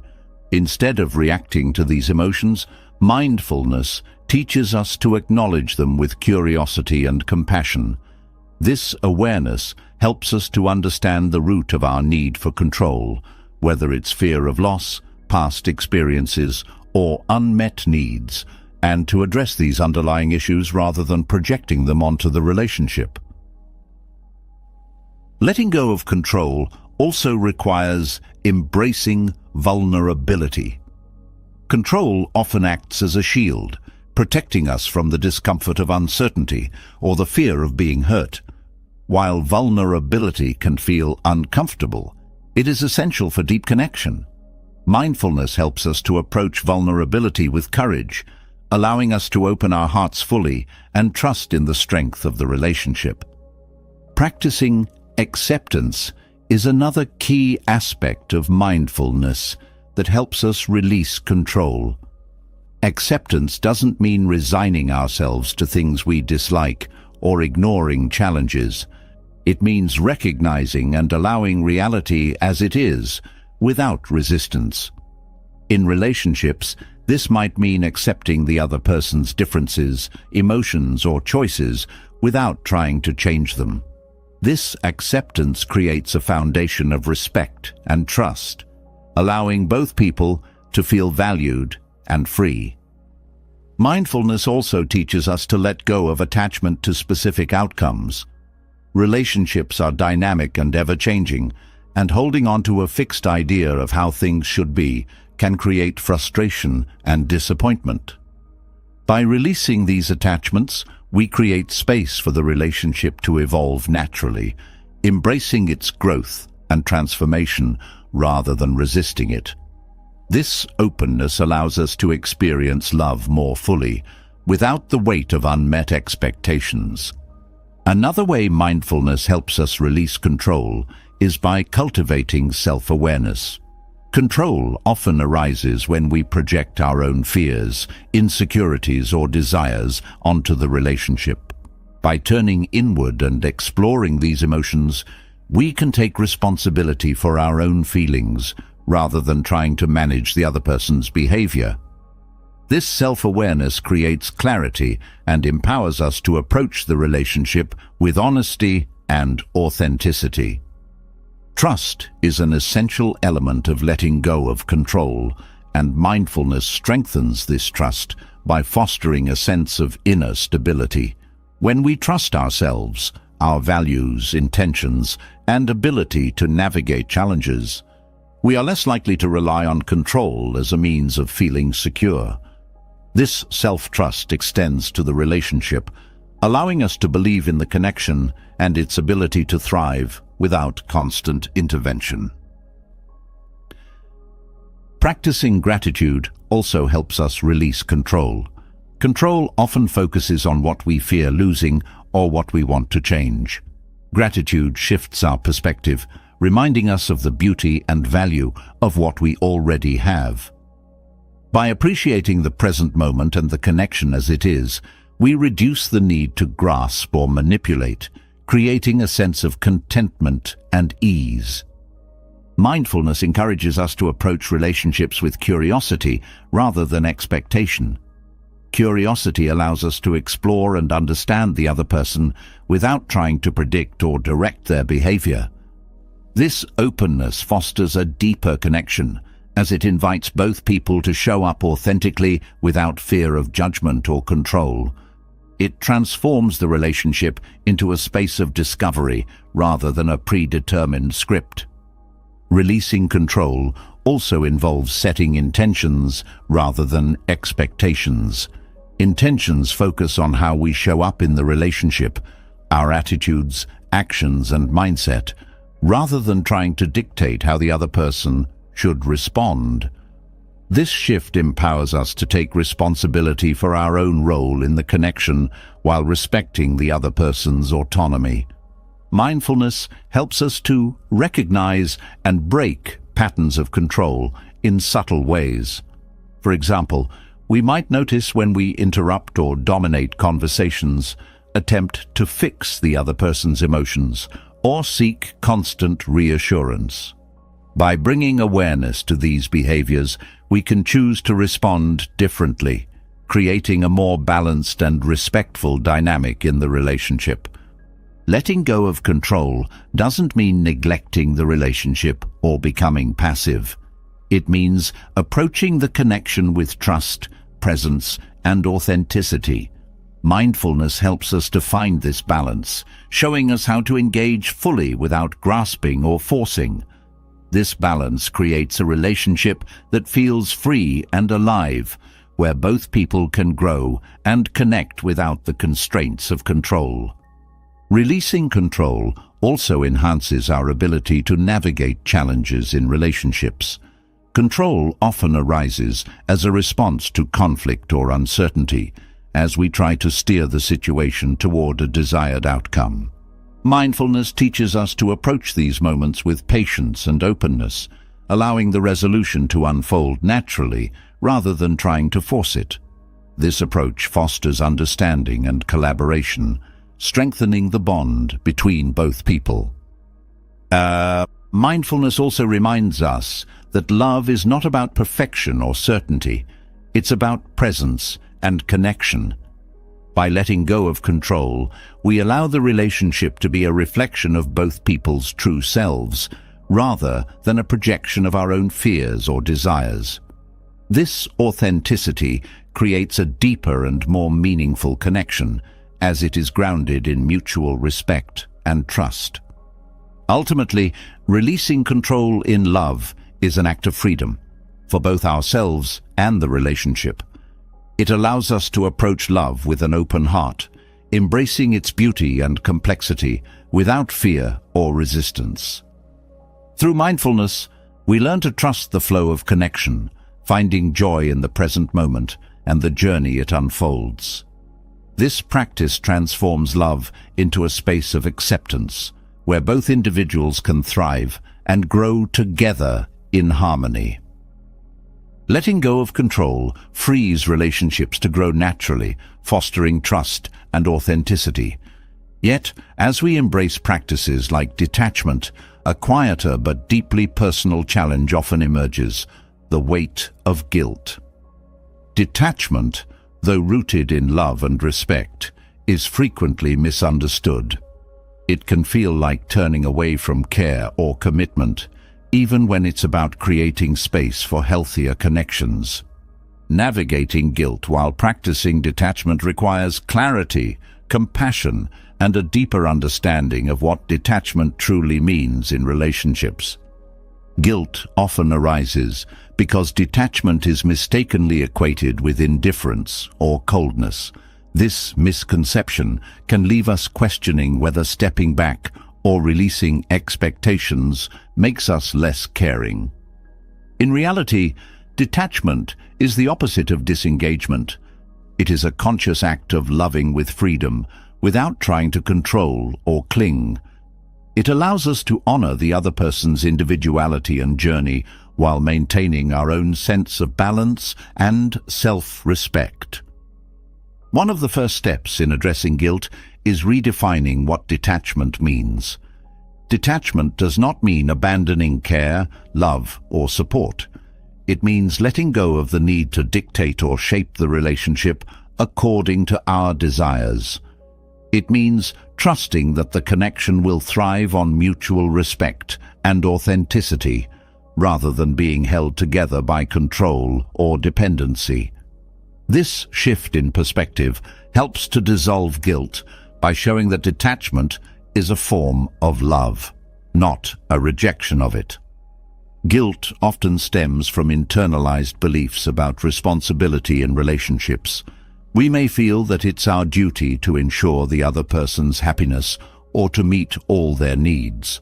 While care and support are integral to relationships, taking full responsibility for someone else's emotions or outcomes places an unrealistic burden on ourselves. Mindfulness helps us to recognize these patterns, showing that our role is not to carry the relationship alone, but to share it in a way that respects both people's autonomy. Practicing self-compassion is essential in navigating guilt. Guilt often feeds on harsh self-judgment, making us feel like we're failing or falling short. Self-compassion invites us to approach these feelings with kindness and understanding, recognizing that choosing detachment is not about failing, but about fostering healthier dynamics. This gentleness helps us to move through guilt without being consumed by it, creating space for growth and reflection. Detachment can sometimes trigger guilt because it challenges societal or cultural expectations about relationships. Many of us are taught that love means sacrifice and that putting ourselves first is selfish. These beliefs can make detachment feel like a betrayal of the relationship, even when it's necessary for its health. By questioning these narratives and embracing a more balanced view of love, we can release the guilt tied to outdated or harmful expectations. Communication plays a vital role in navigating guilt while practicing detachment. When we choose to step back or set boundaries, explaining our intentions can help to alleviate misunderstandings. Sharing that our goal is to create a healthier and more respectful connection shows that detachment is not about pulling away, but about building a stronger foundation. This transparency fosters trust and reduces the likelihood of guilt or resentment. Guilt often thrives on fear, fear of being misunderstood, of causing pain, or of losing the relationship. Addressing these fears requires courage and a willingness to trust in the strength of the connection. By focusing on the long-term benefits of detachment, such as mutual growth and respect, we can find reassurance that our choices are rooted in love and care. This perspective helps to quiet the voice of guilt, replacing it with confidence and clarity. Another way to navigate guilt is by focusing on the outcomes of detachment. Detachment creates space for authenticity, growth, and balance, which ultimately strengthen the relationship. Reflecting on these positive effects helps to shift the focus from short-term discomfort to long-term well-being, making it easier to move past guilt and embrace the practice with confidence. Detachment also requires such trust to the other person's resilience. Guilt often arises from the belief that stepping back will harm the other person or weaken the relationship. In truth, detachment allows both people to grow stronger as individuals, which enriches the connection. Trusting that the other person can navigate their own emotions and experiences reduces the need for over-responsibility and helps to alleviate guilt. Letting go of guilt involves acknowledging and accepting our limitations. We cannot be everything for someone else, and trying to do so often leads to burnout or resentment. Recognizing that detachment is an act of self-care, as well as a way to respect the other person's journey, helps to release the guilt tied to unrealistic expectations of ourselves. Gratitude is another powerful tool for navigating guilt. By focusing on the positive aspects of the relationship and the growth that detachment brings, we can shift our perspective from guilt to appreciation. Gratitude reminds us of the love and care that underpin our choices, helping to replace self-doubt with confidence and peace. Mindfulness helps us to stay present with guilt without letting it overwhelm us. When guilt arises, mindfulness invites us to observe it with curiosity and compassion, rather than reacting impulsively or suppressing it. This awareness allows us to explore the roots of guilt, understand its message, and respond in a way that aligns with our values and intentions. Detachment also involves letting go of perfectionism. Guilt often arises when we hold ourselves to impossible standards, expecting to navigate relationships without ever causing discomfort or conflict. Embracing the reality that relationships are complex and that growth sometimes involves discomfort helps to release the guilt tied to these unrealistic expectations. It reminds us that imperfection is not failure, but a natural part of connection. Practicing detachment with intention helps to alleviate guilt. By staying clear about our reasons for choosing detachment and the outcomes we hope to achieve, we can approach the practice with confidence and purpose. This intentionality reduces the likelihood of second-guessing ourselves or succumbing to guilt, as it reinforces that our choices are guided by love and care. Navigating guilt requires patience. Guilt is a deeply ingrained emotion, and releasing it takes time and practice. Each step we take toward detachment helps to build trust in ourselves and the relationship, gradually replacing guilt with a sense of freedom and clarity. By staying committed to the practice and approaching ourselves with compassion, we can navigate guilt with grace, transforming it into an opportunity for growth and connection. Detachment, when embraced fully, becomes a powerful act of love, both for ourselves and for the people we care about. Detachment, when embraced with clarity and compassion, liberates us from guilt and creates space for deeper authenticity in relationships.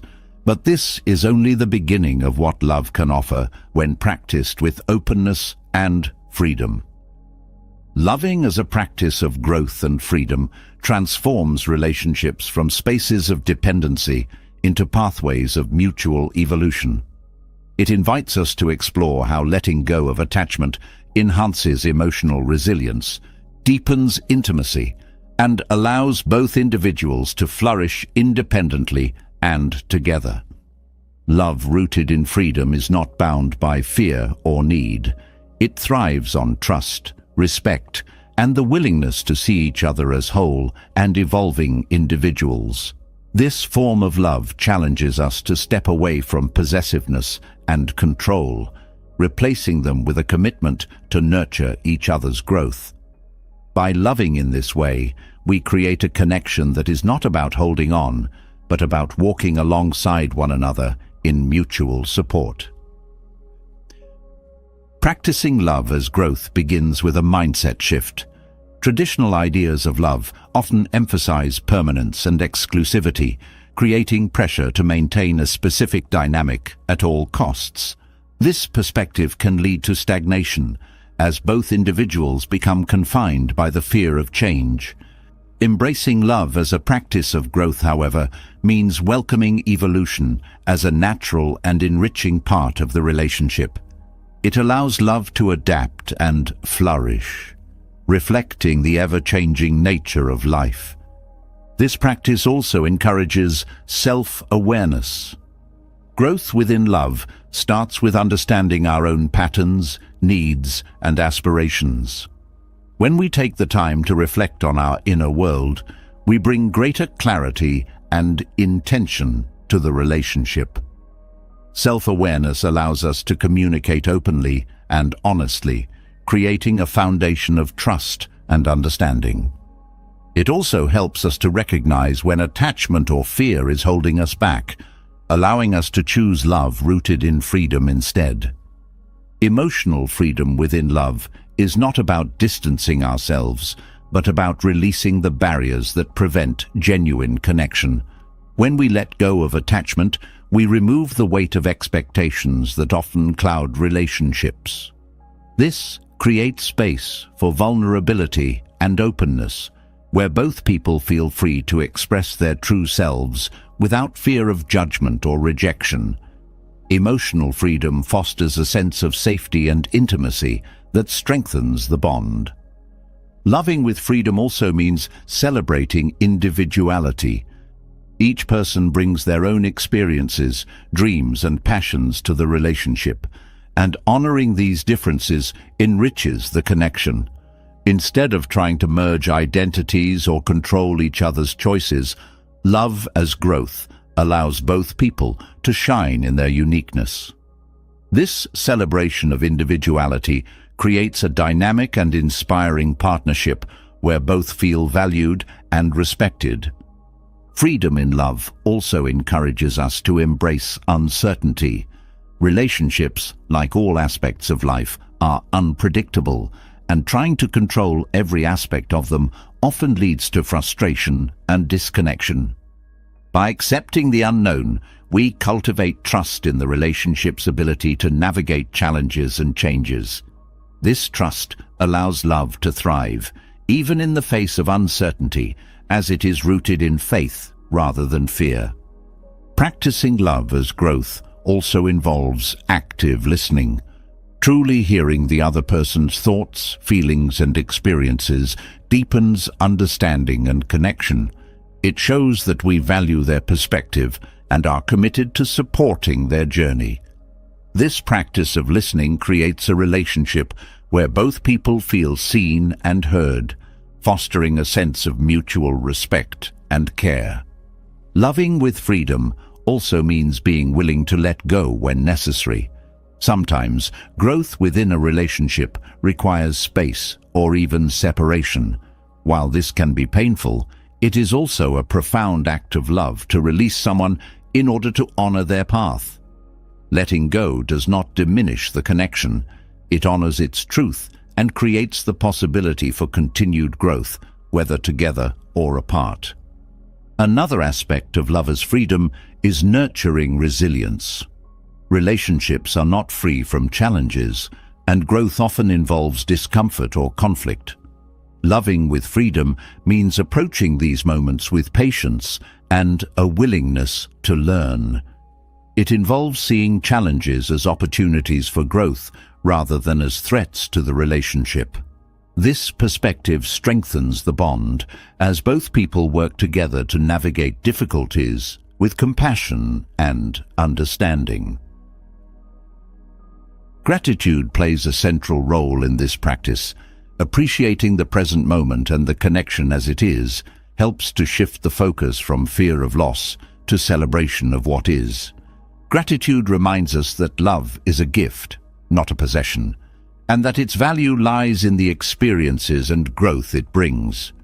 This perspective transforms love into a source of joy and inspiration, free from the constraints of attachment.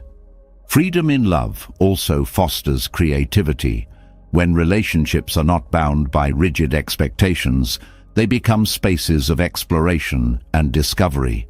Both people are free to express themselves fully, try new things, and support each other's growth in creative ways. This openness keeps the relationship vibrant and engaging, as it reflects the dynamic nature of love itself. Practicing love as growth also involves embracing impermanence. Relationships, like all things, evolve over time, and resisting this change often creates tension or stagnation. By accepting impermanence, we allow love to flow naturally, adapting to the needs and growth of both individuals. This acceptance brings a sense of peace and resilience, as it honors the truth of love's ever-changing nature. One of the most powerful aspects of loving freely is the way it transforms conflict. When love is rooted in attachment, conflict often feels like a threat to the relationship. But when love is practiced as growth, conflict becomes an opportunity for deeper understanding and connection. It allows both people to express their needs and perspectives while working together to find solutions that honor their individuality and the relationship. Love as freedom also encourages us to prioritize self-care. Taking care of our own well-being ensures that we can show up fully in the relationship, offering love from a place of wholeness rather than need. Self-care creates a foundation of strength and stability that supports both individual and shared growth, enriching the connection. Loving as a practice of growth and freedom reminds us that love is not about perfection. It's about presence, effort, and authenticity. By letting go of the need to meet unrealistic ideals, we create space for love to flourish as it is, beautiful, imperfect, and deeply meaningful. This approach transforms relationships into spaces of mutual inspiration and support, where both people feel free to grow and thrive together. Through this practice, we discover that love is not a static state, but a dynamic journey of connection and discovery. It invites us to embrace change, celebrate individuality, and nurture the bond with openness and respect. In this way, loving as a practice of growth and freedom becomes a source of profound joy and fulfillment, creating relationships that honor the best in both individuals and the connection they share. Loving as a practice of growth and freedom teaches us to nurture relationships that honor individuality and inspire mutual development. Yet, even with the most balanced and fulfilling connections, there is a deeper truth. Our ability to love freely and authentically stems from how we live and focus on our own lives. When our attention becomes scattered or lost in distractions, we risk losing touch with the essence of who we are. Buddhism offers timeless wisdom to help us center ourselves, realign our energy, and cultivate a life of intention and clarity. Focusing on your life is not about ignoring others or retreating into isolation. Instead, it's about building a foundation of inner stability and purpose, so your actions, relationships, and goals reflect your truest values. This focus brings depth to your existence, allowing you to live with intention rather than being pulled in countless directions. It is a practice of being present, of connecting with the flow of life without being overwhelmed by its demands. Clarity begins with understanding your priorities. Life presents endless distractions, each vying for your time and energy. Without awareness, it's easy to become consumed by what feels urgent rather than what truly matters. Buddhism teaches the importance of mindful reflection, a practice that allows you to examine your choices and identify what aligns with your purpose. This clarity helps you say yes to what enriches your life and no to what drains it, creating a path that reflects your authentic self. Focusing on your life also requires cultivating mindfulness. When your mind is scattered, jumping between the past, future, and present, it becomes difficult to fully engage with your experiences. Mindfulness grounds you in the now, sharpening your attention and helping you connect deeply with each moment. This presence transforms even the simplest actions into opportunities for growth and fulfillment as you begin to approach life with curiosity and awareness. Buddhism encourages us to embrace simplicity as a way to focus on what truly matters. A cluttered life, whether physically, mentally, or emotionally, creates noise that drowns out clarity and purpose. Simplifying your life is not about deprivation. It's about making space for what brings you joy and meaning. This might involve letting go of unnecessary possessions, commitments, or habits that no longer serve you. In doing so, you free up energy and attention for what truly enriches your existence. Inner focus also involves addressing the habits of the mind. Negative thought patterns, such as worry, doubt, or self-criticism, can pull you away from your purpose and cloud your perception. Buddhism teaches the practice of observing your thoughts without judgment, allowing you to recognize unhelpful patterns and gently redirect your mind. This practice cultivates a sense of inner calm and clarity, helping you stay focused on what matters most.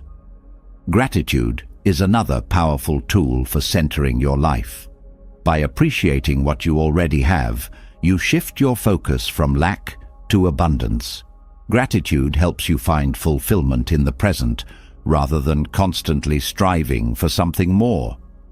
This practice deepens your connection to life, reminding you of the beauty and value in each moment. It also encourages you to align your actions with what truly brings you joy and contentment. Focusing on your life also means cultivating discipline.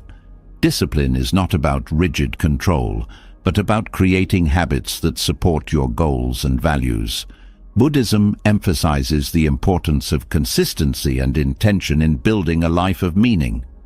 By establishing daily practices such as meditation, mindful breathing, or journaling, you create a structure that supports your growth and keeps you connected to your purpose. Letting go of comparison is essential for maintaining focus. Constantly measuring yourself against others pulls your attention outward, away from your own path. Buddhism teaches that comparison creates suffering by fostering feelings of inadequacy or superiority. By focusing on your journey, you honor your unique experiences and growth, freeing yourself from the weight of external validation or judgment. Self-compassion is another cornerstone of focusing on your life. It's easy to become discouraged when progress feels slow or when challenges arise. Buddhism reminds us to approach ourselves with kindness, recognizing that growth is a gradual process. Self-compassion allows you to stay committed to your path, even in the face of setbacks, by fostering resilience and inner strength. Focusing on your life also involves cultivating a sense of purpose. Purpose is not necessarily a grand or fixed goal. It is the intention that guides your actions and choices. Buddhism encourages us to reflect on what brings meaning to our lives, whether it's caring for loved ones, pursuing creative passions, or contributing to the well-being of others. This sense of purpose provides direction, helping you navigate life with clarity and intention. Boundaries are essential for maintaining focus. Without boundaries, it's easy to become overwhelmed by the demands of others or the chaos of daily life. Buddhism teaches the importance of protecting your energy and time, allowing you to prioritize what aligns with your values. Setting boundaries is an act of self-respect and care, ensuring that your life remains balanced and centered. Mindful relationships play a vital role in focusing on your life. Surrounding yourself with people who support your growth and share your values creates an environment of encouragement and inspiration. At the same time, Buddhism reminds us to release relationships that drain or distract us, allowing space for connections that enrich our lives. This practice fosters a sense of harmony and alignment in your interactions. Focusing on your life also involves embracing impermanence. Change is an inherent part of existence, and clinging to what is familiar or comfortable can hinder growth. Buddhism teaches us to accept change with grace, using it as an opportunity for renewal and transformation. This perspective helps you to adapt and stay connected to your path, even as circumstances evolve. Creativity is another aspect of focus. Engaging in creative pursuits allows you to express your unique perspective and connect with your inner self. Buddhism encourages us to approach creativity with mindfulness, treating it as a practice of exploration and presence rather than perfection. This approach fosters joy and inspiration, enhancing your connection to life. Focusing on your life requires patience. Growth and clarity do not happen overnight. They are the result of consistent effort and intention. Buddhism teaches the value of patience, reminding us that each step forward, no matter how small, contributes to our journey. By staying committed and present, you build a life that reflects your values and aspirations. Focusing on your life is not a destination, but an ongoing practice. It is about staying true to yourself, aligning your actions with your purpose, and cultivating a sense of presence and gratitude. Through this practice, you create a life of meaning and fulfillment, one that allows you to navigate challenges with grace and embrace each moment fully. This focus not only enriches your own existence, but also deepens your ability to connect with and support others, creating a ripple of growth and harmony in the world around you. Focusing on your life brings clarity and purpose. But even with the best intentions, the mind can become an obstacle. Thoughts, if left unchecked, can create endless cycles of worry, distraction, or doubt, pulling you away from the present and clouding your ability to act with clarity. Learning to stop your thoughts from controlling you isn't about silencing the mind completely. It's about understanding its patterns and cultivating practices that help you regain mastery over your inner world. Through Buddhist teachings and Zen wisdom, there are profound yet practical ways to navigate your thoughts with peace and awareness. The mind is a powerful tool, but it can also be unruly. When thoughts dominate, they can distort reality, turning small worries into insurmountable problems or replaying past regrets that no longer serve you. Buddhism teaches that the mind is like a restless monkey, leaping from one branch to another, never staying still. To free yourself from its grip, you must learn to observe its movements without being entangled by them. Observation creates a critical distance, allowing you to witness thoughts for what they are, fleeting moments rather than absolute truths. Mindfulness is one of the most effective ways to reclaim control over your thoughts.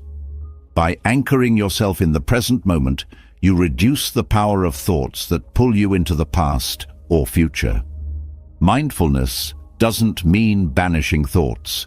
It means noticing them without judgment and gently bringing your attention back to the here and now. This practice is like training a wandering dog to stay by your side, not through force, but with consistent, gentle guidance. Buddhism emphasizes the importance of understanding the impermanence of thoughts.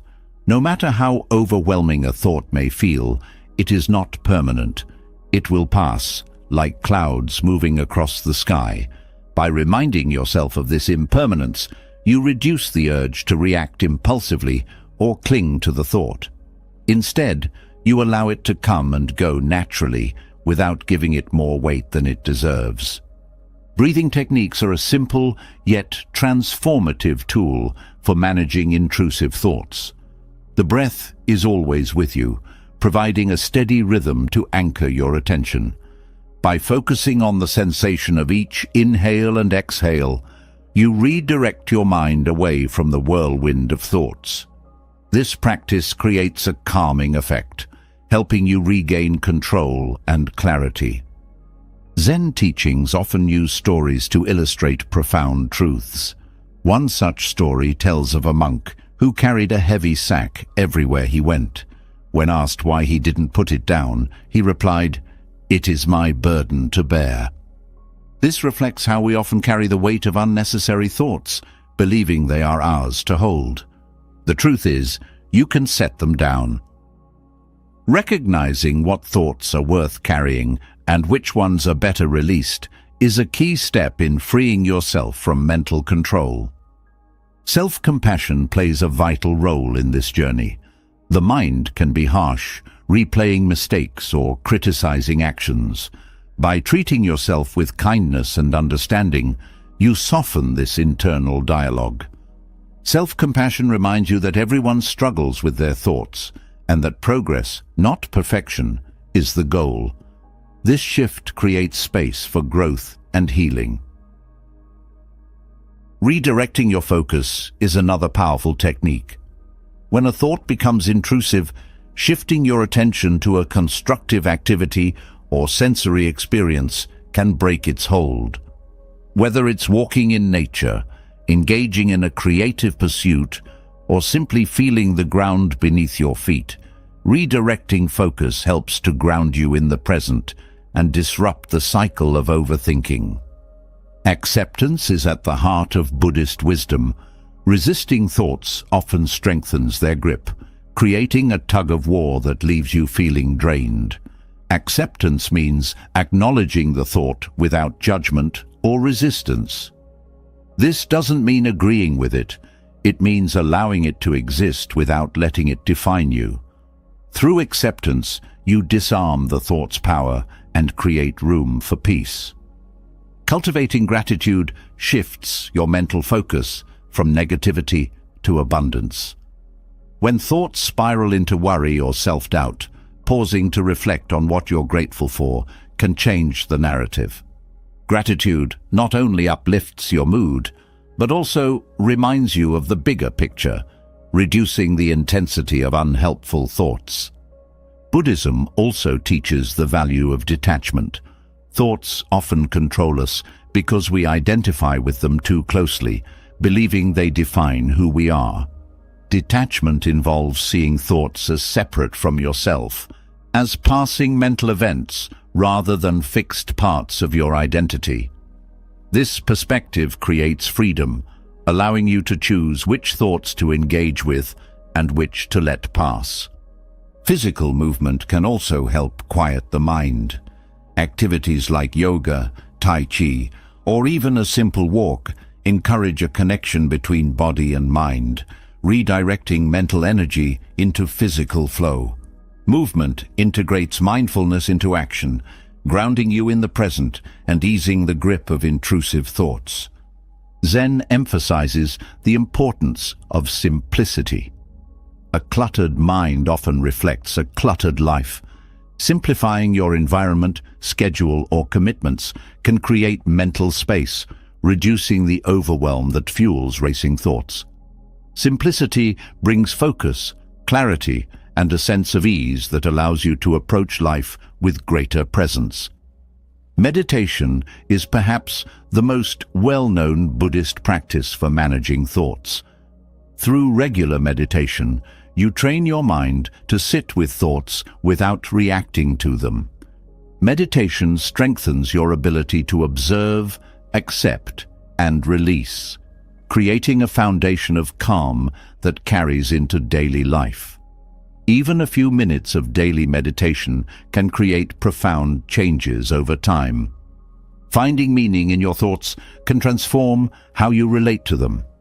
Instead of seeing intrusive thoughts as burdens, view them as opportunities for growth. What are they teaching you about your fears, desires, or beliefs? By approaching thoughts with curiosity rather than resistance, you turn them into tools for self-awareness and transformation. The journey to stop your thoughts from controlling you is not about erasing the mind's activity, but about learning to live harmoniously with it.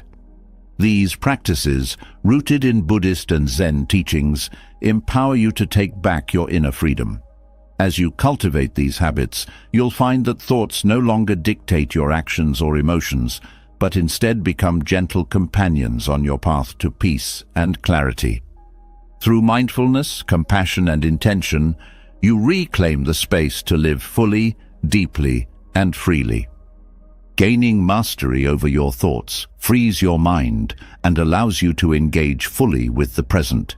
Yet there is another level of transformation waiting to be unlocked: the ability to reprogram your mind to cultivate endless energy. This energy isn't just about physical stamina, but includes mental clarity, emotional resilience, and a vibrant sense of purpose. Buddhist wisdom offers profound practices and insights to help you tap into this inexhaustible energy, creating a life filled with vitality, intention, and balance. Energy begins with the mind. Thoughts, beliefs, and habits can either drain or replenish your energy levels. When your mind is cluttered with worry, doubt, or negativity, it weighs you down, sapping your strength and motivation. Reprogramming your mind means shifting these mental patterns to align with positivity, clarity, and purpose.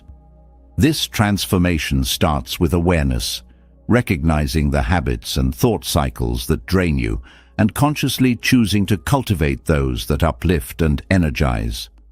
Buddhism teaches that energy flows where attention goes. When your mind is scattered, focusing on too many things at once, your energy is dispersed, leaving you feeling depleted. Bringing your focus back to the present moment consolidates your mental resources, allowing you to engage fully with what's in front of you. This presence enhances efficiency and reduces the mental fatigue that comes from overthinking or multitasking. Gratitude is a powerful tool for generating energy. By focusing on what you're thankful for, you shift your perspective from lack to abundance. Gratitude uplifts your spirit and creates a sense of joy and fulfillment, fueling your mental and emotional reserves. This practice doesn't just lift your mood, it energizes your entire being by replacing draining thoughts with ones that inspire and motivate. Mindful breathing is another cornerstone of reprogramming your mind for energy. The breath is a direct link between your body and mind, and learning to control it can profoundly influence your energy levels. Deep, intentional breathing calms the mind, reduces stress, and oxygenates the body, creating a surge of vitality. Buddhist practices often emphasize the power of the breath to center yourself and harness the energy you need to meet life's demands. Letting go of attachments is essential for reclaiming your energy. Clinging to fears, grudges, or outdated beliefs creates mental tension, consuming your reserves. By practicing detachment, you free up this trapped energy, allowing it to flow into areas that nourish and inspire you. This release creates a sense of lightness and clarity, making it easier to approach life with enthusiasm and purpose. Meditation is a transformative practice for cultivating energy. Through meditation, you train your mind to focus, release distractions, and access a state of inner stillness. This stillness replenishes your mental and emotional reserves, providing a wellspring of energy that carries into every aspect of your life. Regular meditation also strengthens your resilience, allowing you to face challenges without being drained by stress or anxiety. Buddhism teaches the importance of aligning with your purpose as a source of energy. When your actions and goals are connected to what truly matters to you, they become a wellspring of motivation and vitality. Reflecting on your values and intentions helps you prioritize what energizes you and let go of what doesn't. This alignment creates a sense of flow, where your energy is directed toward meaningful pursuits rather than wasted on distractions or obligations that don't serve you. Physical movement rooted in mindfulness is another way to boost your energy. Practices like yoga, tai chi, or walking meditation integrate the body and mind, creating a harmonious flow of energy. Movement helps to release physical tension, clear mental clutter, and rejuvenate your spirit. Engaging in mindful physical activity is not about exertion, but about creating balance and vitality. Buddhism also emphasizes the role of simplicity in cultivating energy. A cluttered mind or environment drains your resources as you constantly navigate unnecessary distractions. Simplifying your surroundings, commitments, or thought patterns creates space for energy to flow freely. This simplicity doesn't mean doing less. It means focusing on what truly matters, creating a sense of clarity and intention that energizes you. Detoxing your mind from negativity is a key step in reprogramming it for energy. Negative thoughts, whether about yourself, others, or circumstances, act as mental drains, pulling your focus away from what uplifts and inspires you. Practicing mindfulness allows you to recognize these thoughts and replace them with constructive, empowering ones. This shift transforms your mental landscape, creating a fertile ground for energy and positivity. Connecting with nature is another way to access boundless energy. The natural world is a source of renewal and inspiration, providing a sense of grounding and vitality. Spending time in nature, whether through a walk, sitting under a tree, or simply observing the beauty around you, recharges your mind and body. This connection reminds you of the simplicity and abundance of life, creating a deep well of energy to draw from. Mindful eating is a practical way to align your physical and mental energy. Consuming food with awareness, savoring each bite, and choosing nourishing options helps to fuel your body and mind. This practice is not about restriction, but about honoring the energy and life force within what you consume. It transforms eating into a meditative act, enhancing your connection to the present moment and replenishing your reserves. Reprogramming your mind for energy also involves cultivating joy. Joy is a powerful source of vitality, uplifting your spirit and energizing your actions. Engaging in activities that bring you joy, whether through creative expression, connection with loved ones, or pursuing passions, revitalizes your mind and body. Buddhism teaches that joy is not found in grand achievements, but in the simple present moments that fill your life with meaning. Patience is essential in this process. Reprogramming your mind and cultivating inexhaustible energy is not a one-time act, but an ongoing practice. Each small step, whether through mindfulness, gratitude, or self-care, contributes to a larger transformation. Buddhism reminds us to approach this journey with kindness and persistence, trusting that each effort brings us closer to a life filled with vitality, clarity, and balance. By integrating these practices into your daily life, you create a foundation of energy that sustains and empowers you. This energy is not fleeting or dependent on external circumstances. It comes from within, cultivated through intention and mindfulness. With Buddhist wisdom as your guide, you unlock the potential for endless vitality, creating a life that is not only energized, but deeply fulfilling and aligned with your truest self. Reprogramming your mind to cultivate energy reveals the immense power you hold to transform your life. But energy, clarity, and purpose are sustained most profoundly when they are rooted in self-love. Without a deep sense of love for yourself, even the most vibrant energy can waver, and the most focused mind can lose direction.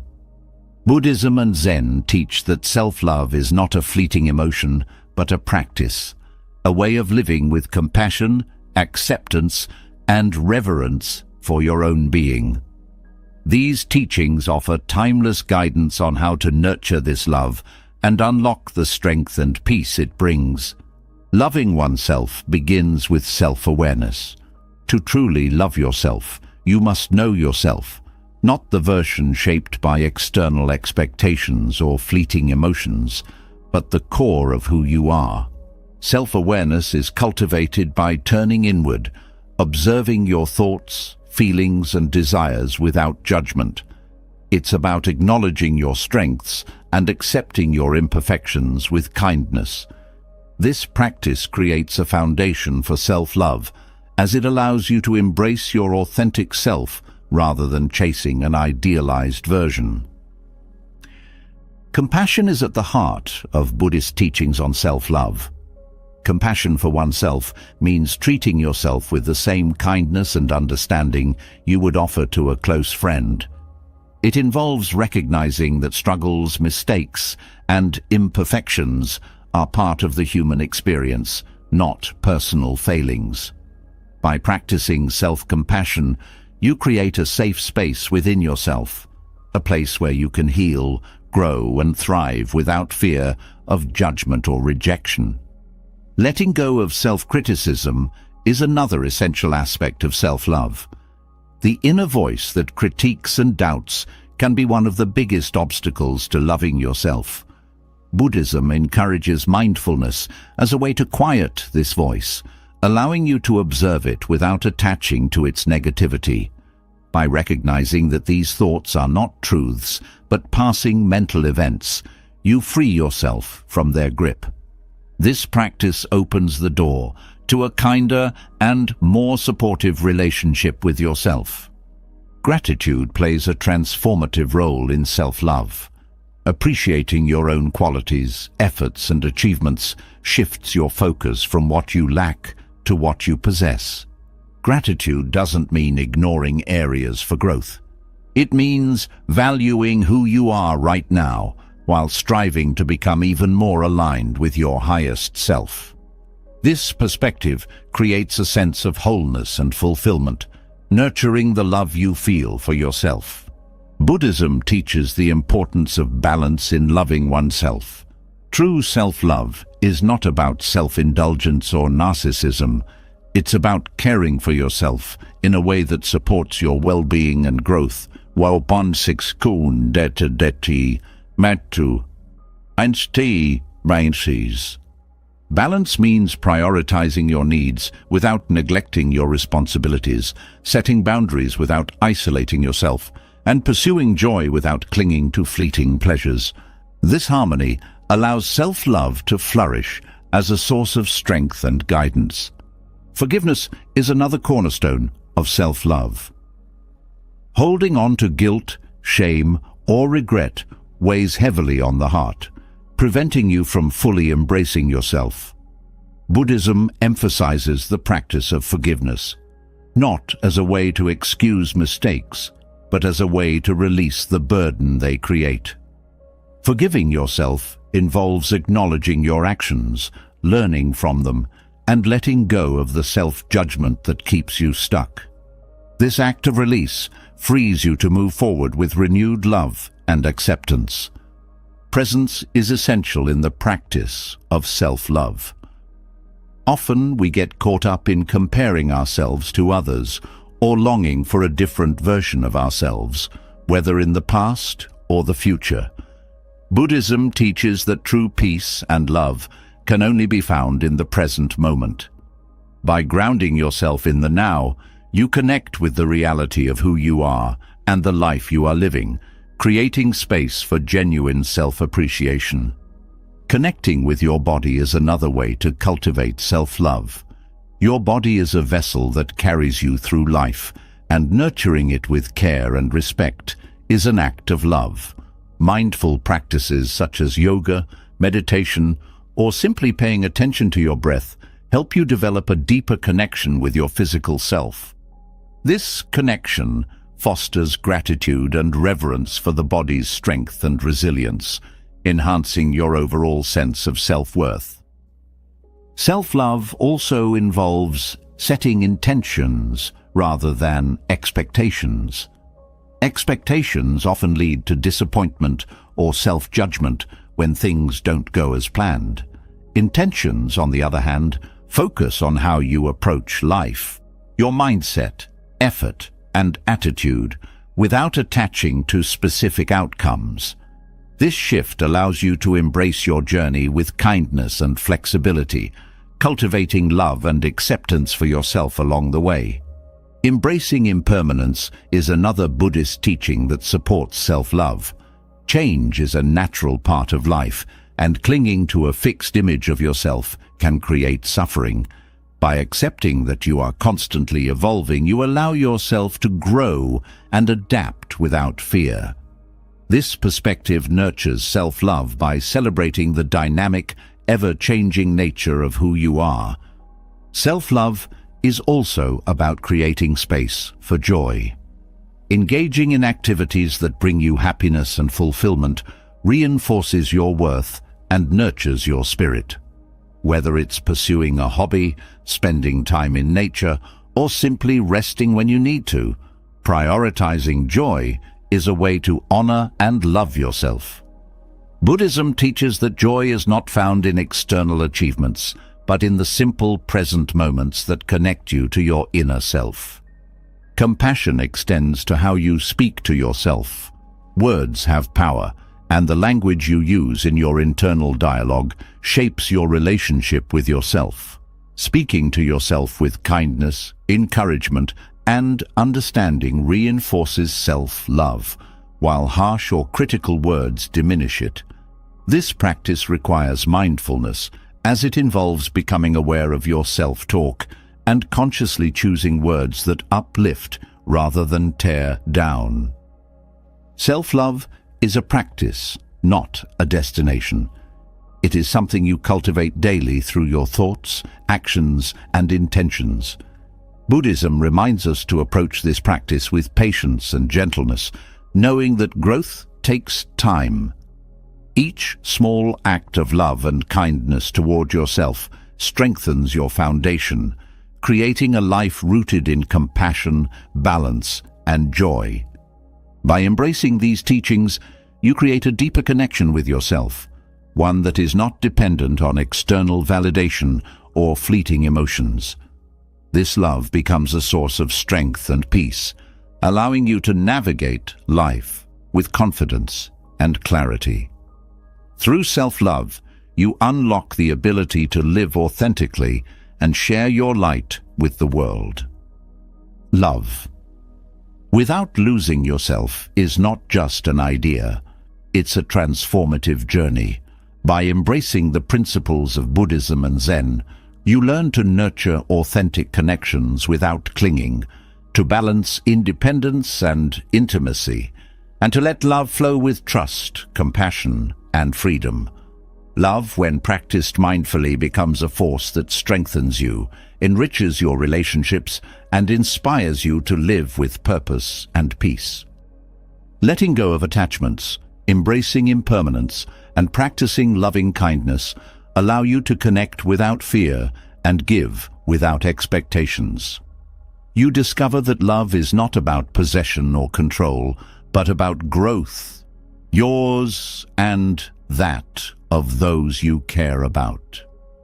It's about creating a space where both individuals can thrive, supported by respect, presence, and equanimity. This kind of love doesn't drain you, it energizes you. It's a love that liberates, not confines. Now, take a moment to reflect. How have these teachings resonated with your relationships or your own journey of self-love? Share your thoughts, your experiences, or even a single insight in the comments below. Your story could inspire someone else walking a similar path. If you found value in this exploration, don't forget to subscribe to the channel and join our community of seekers. Turn on the notifications, and together, let's continue learning, growing, and transforming through the timeless wisdom of Buddhism and beyond. Thank you for being here. Until next time, stay mindful and stay connected. Stay connected.